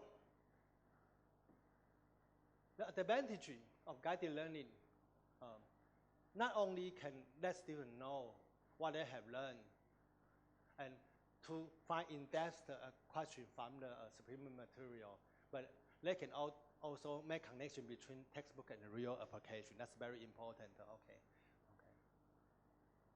And the student can learn how to acquire more knowledge after learning if they already have a habit. If every time they learn something from textbook, they have the habit to acquire more from the internet or from other place, they will become a very good self-learner, self-directed learner. Okay, that's a very good educational objective. The second strategy is peer assessment. Peer assessment is a very good strategy, but it is somewhat difficult to use. Why? Because the teacher need to very know what they are going to teach very clearly. Okay. Oh, for example, I use this example for explain what a peer assessment activity is. Okay. For example, in an art course, okay, digital art course, the teacher wants the student to create an animation. Animation, animation, digital animation. Okay, because they just learn a new tool for creator animation. Okay, okay. So the teacher can ask the student, okay, after you create your own animation, you need to evaluate the animation made by your peers. Okay. Based on this rubrics, that means the rule for evaluation. So, in fact, this rubrics, the rule for evaluation is the teacher's expectation, right? They expect that the student can understand that and can do the animation based on this expectation. Okay. For example, the teacher give the student 6 dimensions to evaluate. The first is the enjoyment, is the game or the animation. If it is boring, then it got a 0 score. Okay, but it is very interesting. It got a 2 point. Okay, and innovation is that there a good story, a background story of this animation or games. If there's no such story, then this got a 0 point. But if there's a good story, very interesting story, and an innovative story, and it got 2 points. Okay, and the interface is good. If it's good, then 2 points. Okay, so the teacher can write down his or her expectation in this table and give them to the student and ask the student to evaluate their peers' work after they make their own animation. Okay. So, what do you think the student will do when they accept the mission, when they receive this learning task? After the student complete their own animation, what will he do or she do? Will he just go to evaluate others' work immediately? No. Most of the students will try to evaluate their own animation first, right? And then they will find that, oh, okay, my game is boring. Also, my animation is boring. Oh, I did not have a background story. I just do some animation. Oh, no, I need to do better, right? So before they evaluate others' work, they will first evaluate their own work, and then they try to make some modification. And until they're satisfied, they say, okay, I'm ready to evaluate others, and I'm ready for others to evaluate my work, right? They'll do that. So I want to ask you a question, okay? What are the purpose of peer assessment? What are the real purpose of peer assessment? Give some reflection to others. Okay, that's a good purpose, yes. Any other purpose?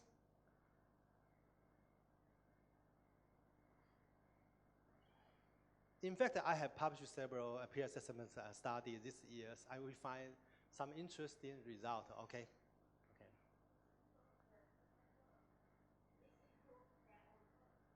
Improve their own work, okay, because they make reflection, right? Yeah, they make reflection, yeah. In fact, giving suggestion is let students learn to give suggestion to others is a good practice by a peer assessment, okay.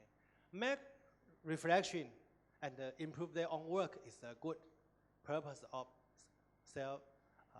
peer assessment. Also, there's another purpose. The teacher use peer assessment because they try to let the student to view, to see things, to perceive things from the teacher's perspective. Why I say that? Because, if you don't provide them with these rubrics, we just give some feedback to the student. Okay, this is a 90 score, and 90, it's 80, 75. When the student get a score, they only say, okay, I'm 75, the classmate get a 80. Okay, his work is better than mine. Okay, that's all. They won't make reflection. Okay, but now why they can make reflection? Because they learn to see things from the teacher's perspective. That's the most important thing to do. Every teacher wants the student to have the same view as they, right? Yeah, okay. So, when we do peer assessment, we need to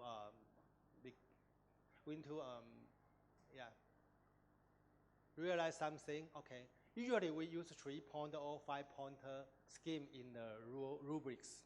Okay, we don't use 10 or 15 rating scale. Okay, that's too complex to the student. So as you can see, that's the example. It's only 3-pointer, right? 0, 1, 2, or 0, 1, 2, 3, 4. Okay.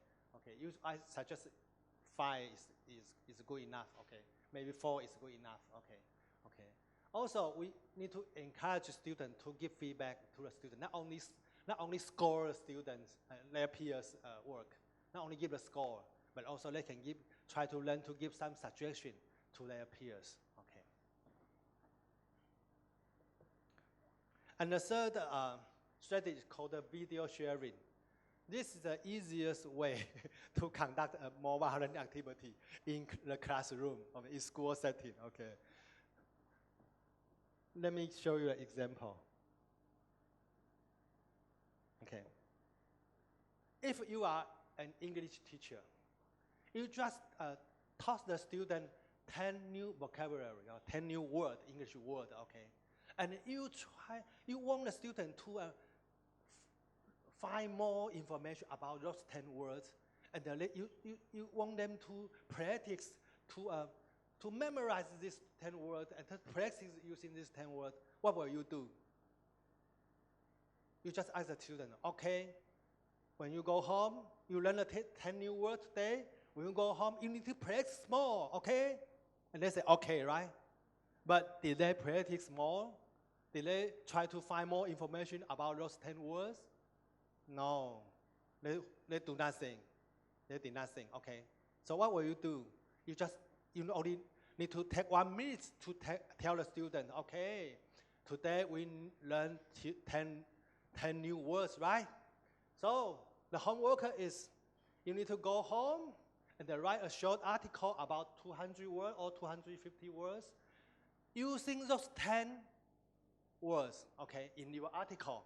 You can tell a story or you can just express something, but you need to use the 10 words in your article, okay? And then you need to use your mobile device to record your talk. You need to talk out, speak out the article, and record your talk. Use the mobile device. Students always do that, right? Right?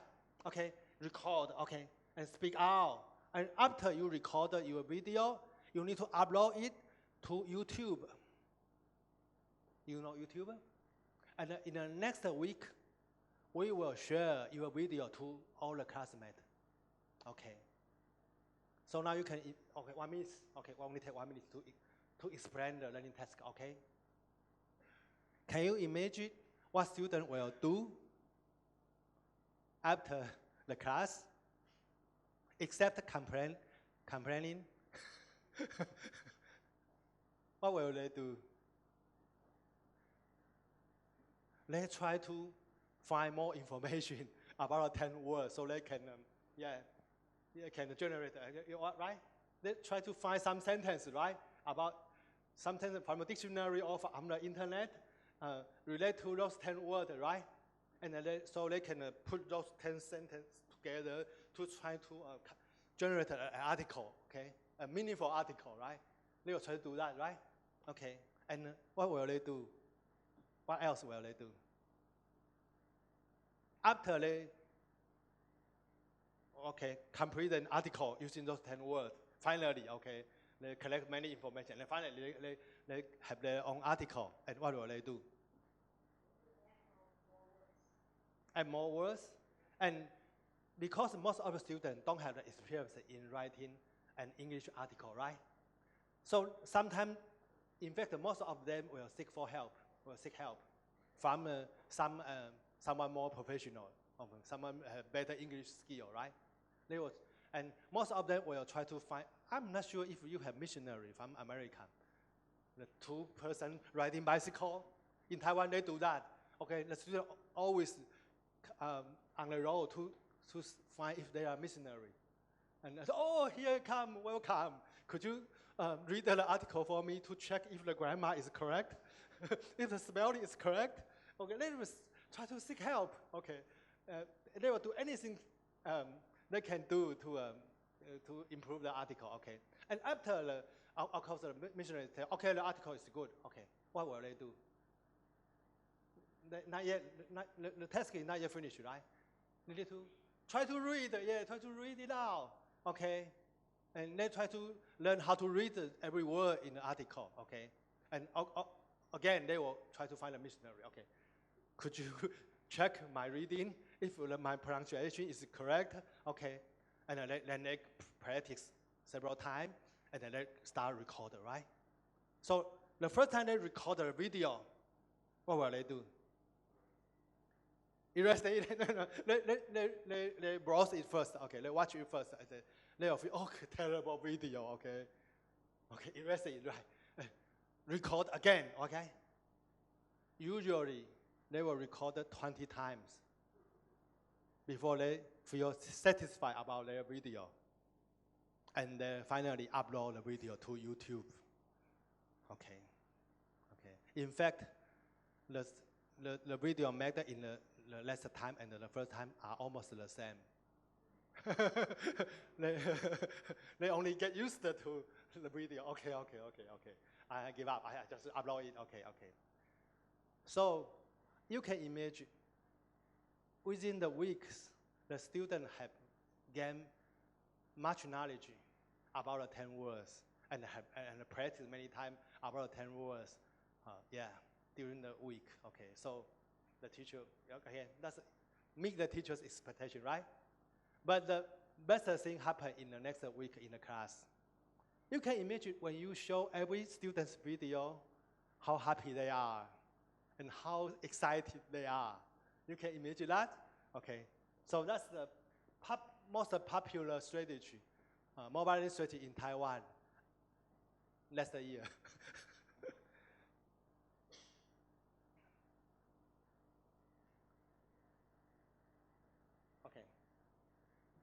The fourth strategy is called synchronous sharing.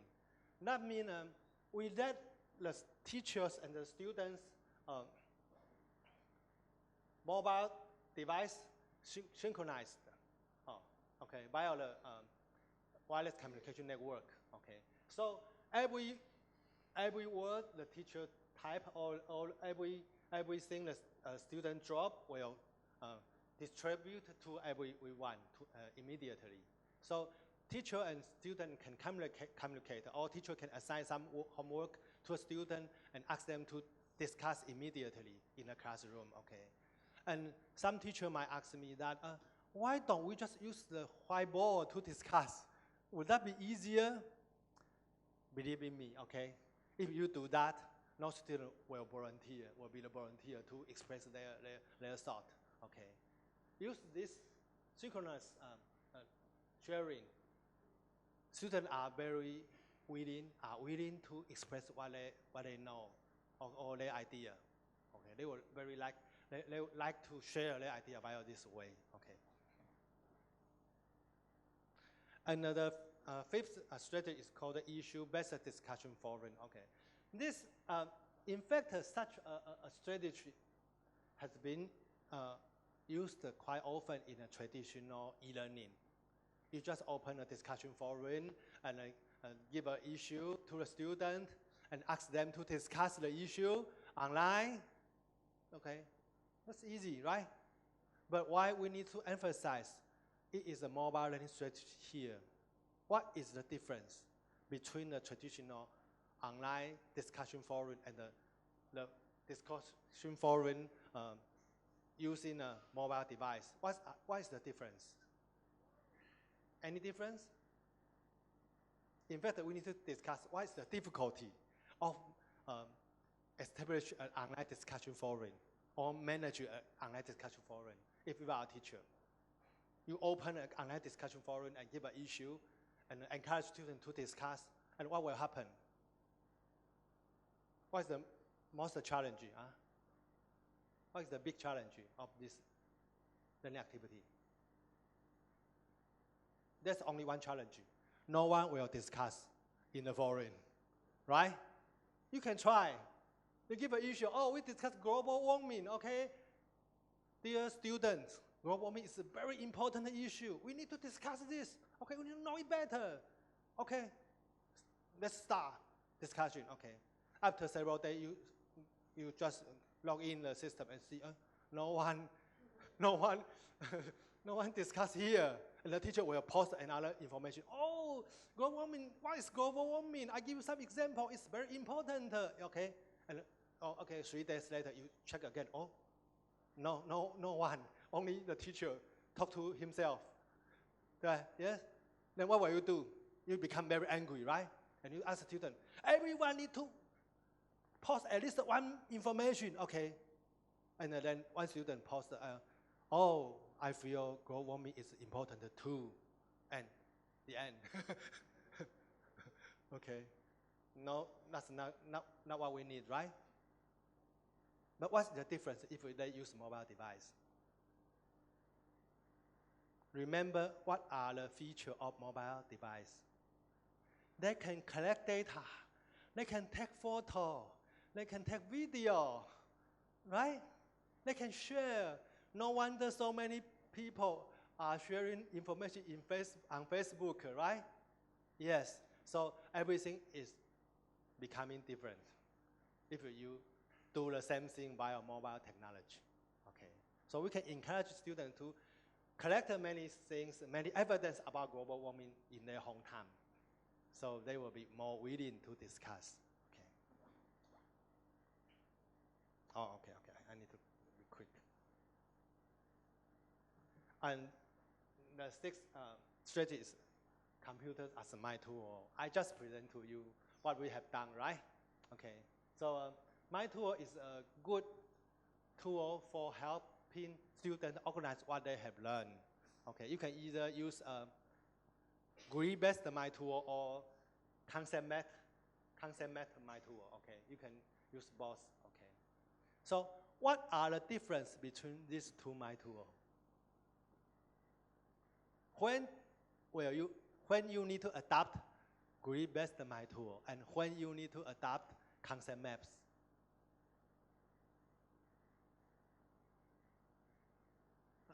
Or you think that either way is the same? They are different things, right? They are different my tool.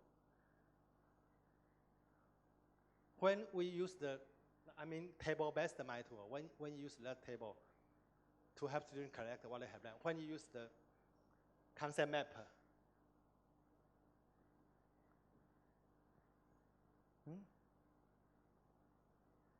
if you want to help students to identify a set of learning targets with similar and different features, okay, you can use the grid-based my tool.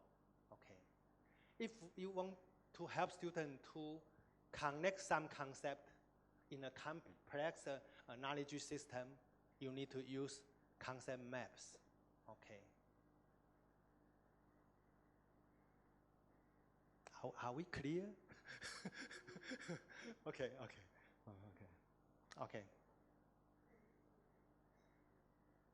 So in fact, there are many different type of my tool. Okay, I only present you two kind of my tool. There's a book written by Jonathan. Okay, he talk about all of my tool we can use.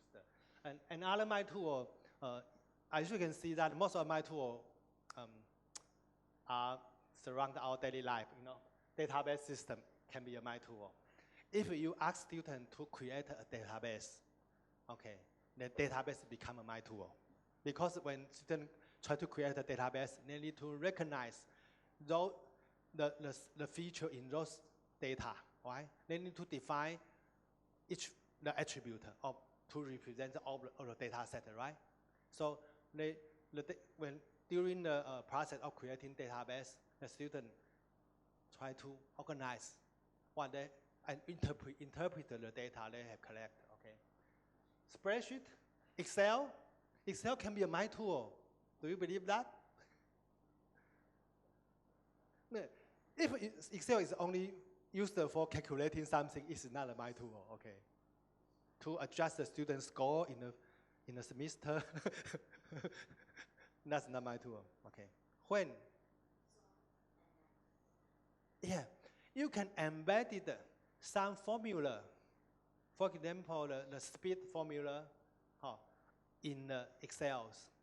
And let student input something and output, it will output some value, right? Input the velocity and some initial speed, and then they will say, oh, the final speed.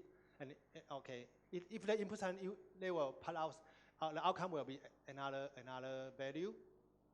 And we use this spreadsheet to let students infer the formula by themselves. That means we did not tell the student about the formula. We just embedded the formula in the Excel. And let them try to input some value and let them see the output value, and then we then determine what is the formula, what is the relationship between initial speed and the final speed, or the massive of the object. Okay. That's what we do. Okay, I need to. So the seventh strategy is called project-based learning. Okay, it's a very well-known strategy. Okay, just let students do some project, do something. Okay, usually when we ask students to do something, we will ask them to have peer assessment after they do something, because they have artwork or they have outcome, right? They have some work. Okay.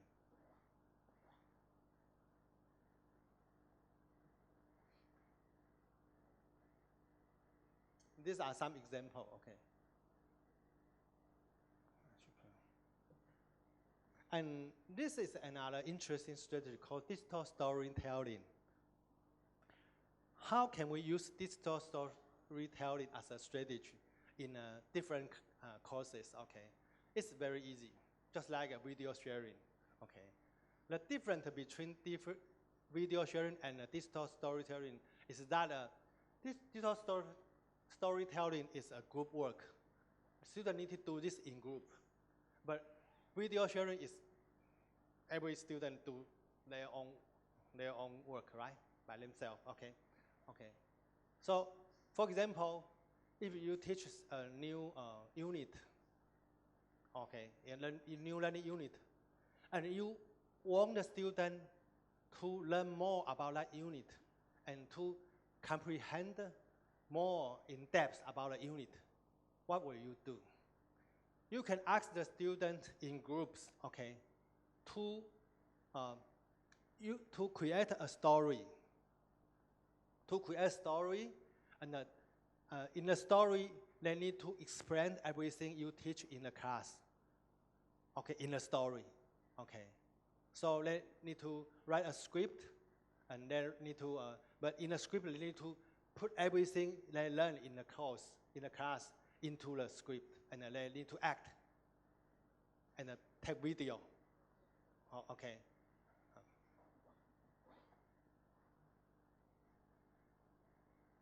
Maybe I can show you. Okay.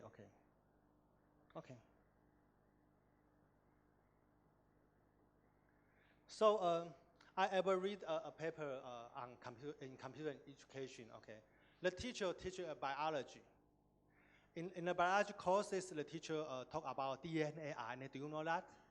DNA, RNA, genes, right? DNA, RNA. And after the course, the teacher asks the student to, in group, to write a story. But they need to explain every detail of DNA, RNA, and the genes in that story, okay? And then they need to make a video and also upload it to YouTube, okay? So the group who got the highest score created the following story, okay? A young child, an elementary school child, want to go to the school in the morning, and he suddenly see the child in the neighbor, and he suddenly find that the neighbor's child looks similar to him.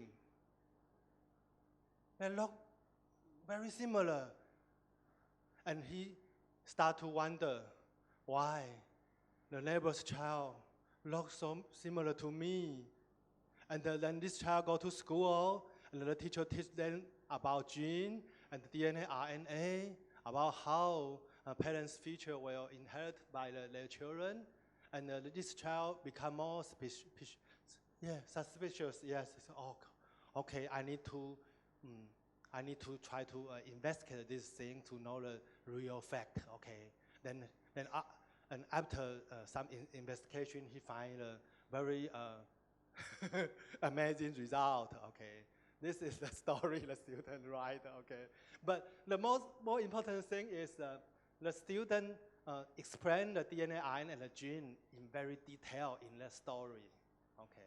When the student can present what they have known, that means they really know it. Okay. Okay. So that's very interesting in digital storytelling. And the nice strategy is inquiry-based learning. Okay. Inquiry-based learning.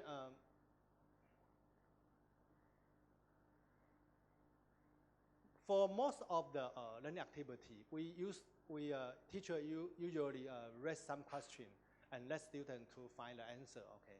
But in inquiry-based learning, we only give the student an issue or a background knowledge, and we try to let student to find the problem and the solution to the problem on their own. Okay, that's the spirit of inquiry-based learning. So this is a complex strategy, so I need to, okay. So there are three different levels of inquiry-based learning, okay. In the basic level, the teacher already prepare the question and prepare the possible strategy to cope with the problem. Also the teacher, and the student only need to respond to the question or follow the teacher's instruction to solve the problem. Okay, this is the basic way of inquiry. Usually it is conducted in elementary school because the children may be too young to find the problem. So the teacher already tell them what the problem is, and the teacher might also tell them how to deal with the problem, and the student only try to deal with the problem based on the teacher's instruction. Okay.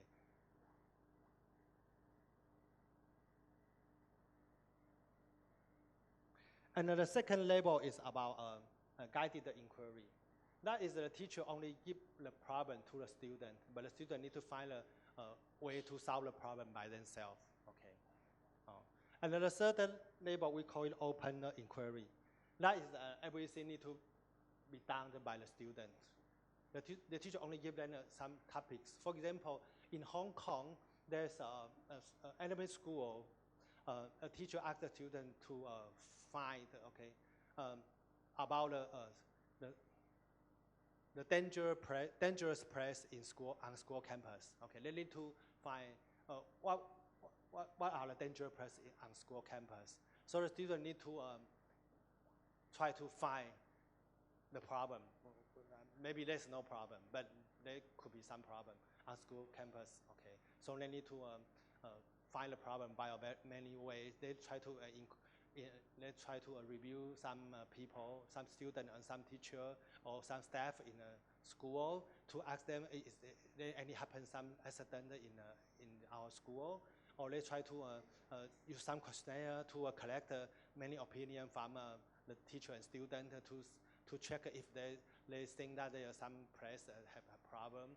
And after that, they finally decide that there are several locations that could be dangerous. Okay, but how can they make sure that location is really dangerous? So they come to watch those locations every day. They just stay there, and every day after class, they just stay there to see if some accident happen. They just see every day, and after a semester, they are disappointed because nothing happened. Everyone, but of course and they find some in some place there's nothing happen, but in some other place there are some accident happen. So they finally know that okay, this location is really dangerous. Okay, so they confirm their hypothesis, and then they try to propose the way to solve the problem. So they just write some suggestion to the school, or we should improve the skill of some location, so to avoid the possible dangerous possible accident in the future. Okay, that's what they do. Okay.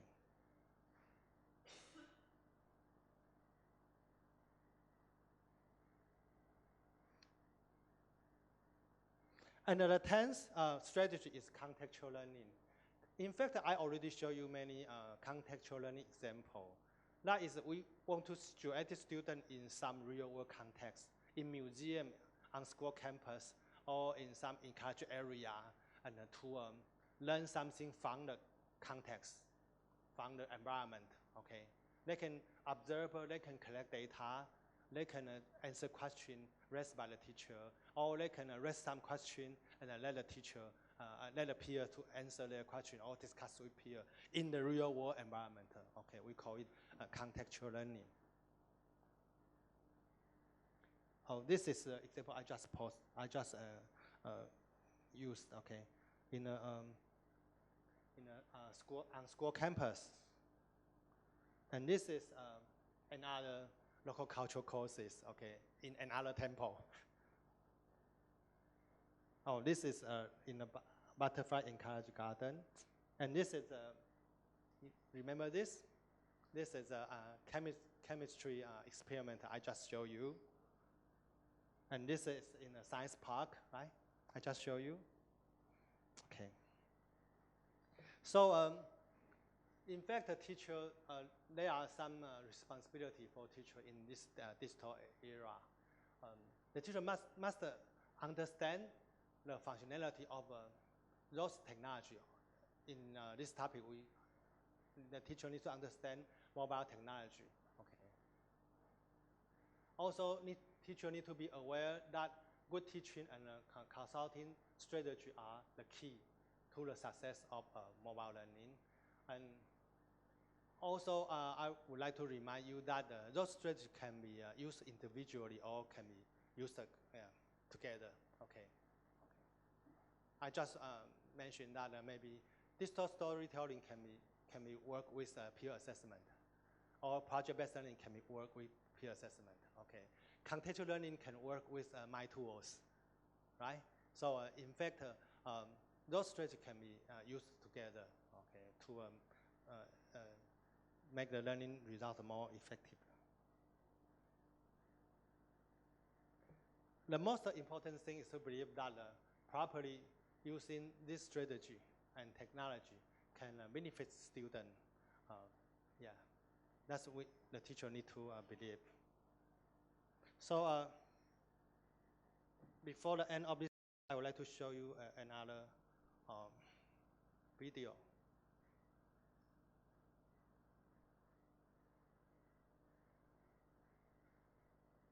This is one of our projects in Taiwan. No sound? Did you open us? video?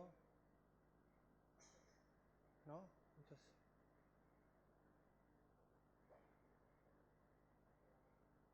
okay.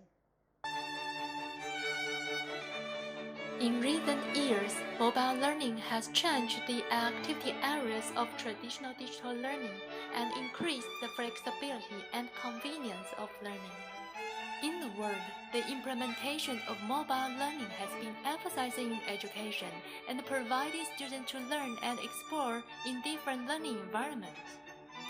This kind of learning mode has altered teachers' teaching styles, boosted students' learning, and created potential in education.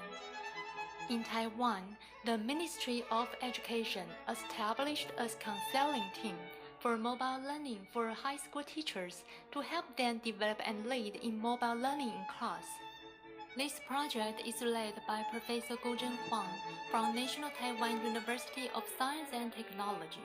He convened 40 experienced professors specialized in leading in technology-enhanced learning to facilitate high school teachers organize and conduct teaching activities. Meanwhile, a branded mobile learning mode was proposed to encourage teachers to conduct mobile learning activities and guide students to learn in other learning venues besides classrooms. Apart from this, there are 10 teaching strategies raised by the project to help and enforce the implementation of branded mobile learning activities. The strategies include guided learning, peer assessment, video sharing, synchronous sharing, issue-based discussion, computers as my tools, project-based learning, digital storytelling, inquiry-based learning, and contextual mobile learning. Since the summer of 2013, this project has helped 38 high schools in Taiwan, including 1,900 teachers and 19,800 students participating in the mobile learning activities. During the process, training courses were provided and comments were given based on the situation in every school. Until now, 6 training courses were held and 40 final presentation conferences were made to encourage teachers to develop courses and to exchange ideas. In order to encourage schools to lead in mobile learning, schools with great performers would be selected at the end of the semester to help and to be the role models for other schools. According to the statistics, 673 mobile learning teaching plans were produced and successfully conducted in teaching scenes. From the final presentation and the questionnaire, it is proof that mobile learning mode is helpful and convenient in teaching. For example, guidance learning can provide supplementary materials to students and help them learning. Peer assessment can let students think from teachers' viewpoints and hence reflect. Video sharing can boost students to practice their learning tasks. Synchronous sharing can let students see peers' learning results and reflect. Issue-based discussion provides a good learning platform to let students and teachers communicate. Computers as my tools can help students construct knowledge during the learning process. Project-based learning improves students' teamwork spirit. Digital storytelling can cultivate students' creativity. Inquiry-based learning encourages students to discover problems and solutions in the learning environment. Contextual mobile learning can combine the real-world scenario with the teaching content, which can realize the vision of ubiquitous learning. Until now, it is proved that applying both the applications with diverse and powerful functions and beneficial learning tools in the branded mobile learning activities can help students collect and organize knowledge in the learning scenes. Moreover, it is expected that the branded mobile learning activities can be the seamless learning mode which combine the real world and the learning content in order to fulfill the goal of ubiquitous learning.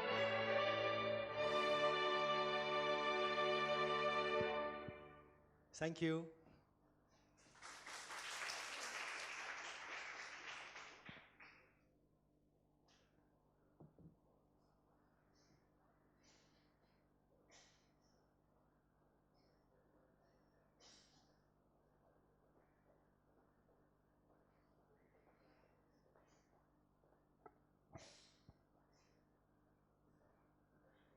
ก่อนที่จะรับประทานอาหารกลางวันนะคะในช่วงนี้ไม่ทราบมีท่านอาจารย์ท่านใดที่มีคำถามที่จะถามท่านวิทยากรก่อนไหมคะ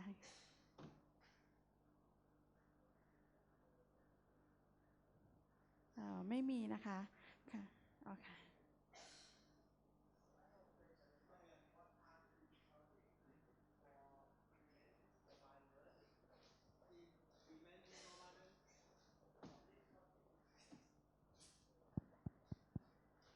Yes, there are many difficulties. Oh yeah. Yes, Thank you. I think they are, when a school try to lead in mobile learning strategy, they need to experience four level of mobile learning. In the first level, the school in first level always complain that no mobile device, not enough mobile device, or the bandwidth of the network is not good enough. Okay, so if you are complaining this, you are in the first level. The school are in the first level. Okay, the hardware level. Okay, and in the second level, the teacher try to ask for some training courses for using app. Okay, they say, oh, we need to learn more software.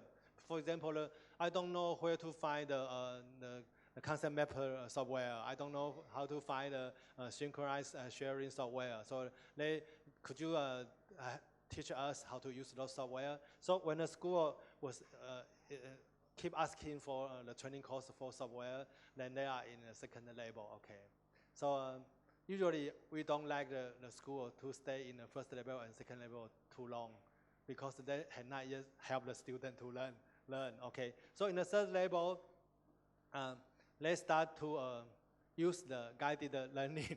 I mean the first, the most common user learning way to use those app to help students to get more information based on what they have learned from the textbook. Okay, that's in the third level. And in the fourth level, they try to use more complex, more advanced learning strategy to help students learn better and to have a higher order thinking, okay, such as creativity, to enable them have some opportunity to practice problem solving skills, and that's in the fourth level. So during those process, I think we need first, the difficulty first, the support from the school.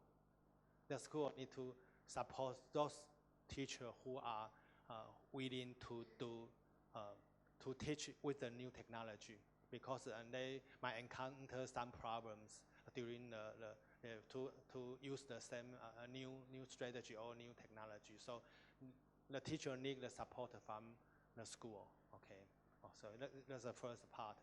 And the second difficulty is about the policy. In fact, that's also a part of the school support. Okay, so the school not only need to support teachers some resources, they also need to define some policy to encourage teachers to conduct those new learning approach. Okay, and another difficulty is what I just mentioned: teachers' belief and skill and ability.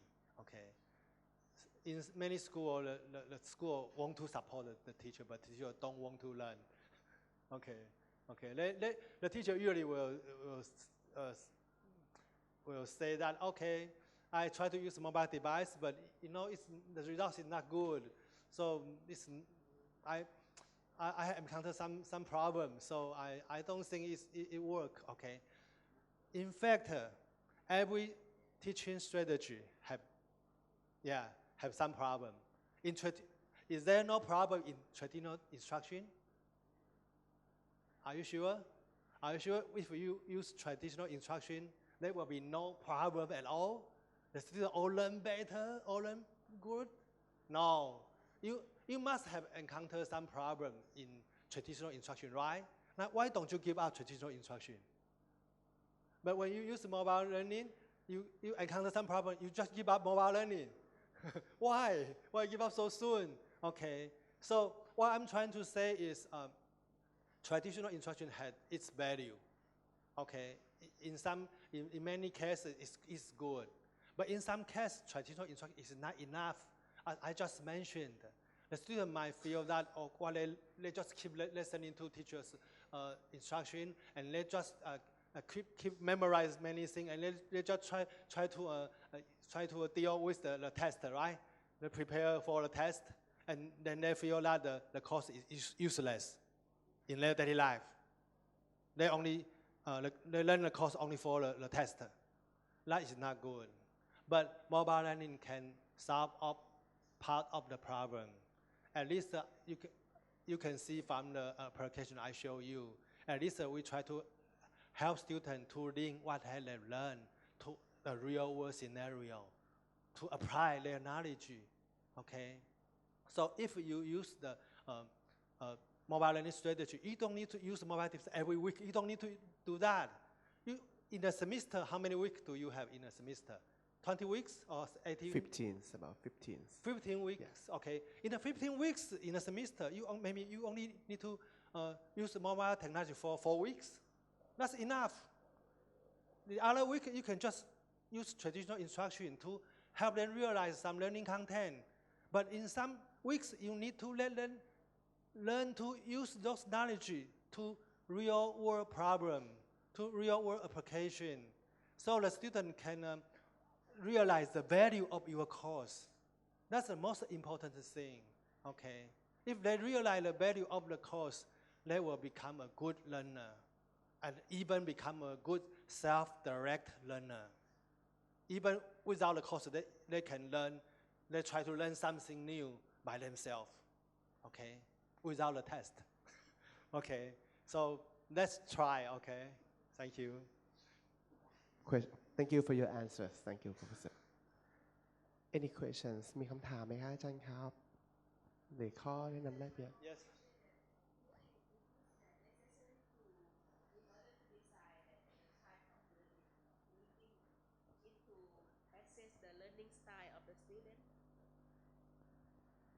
Okay, learning style, okay.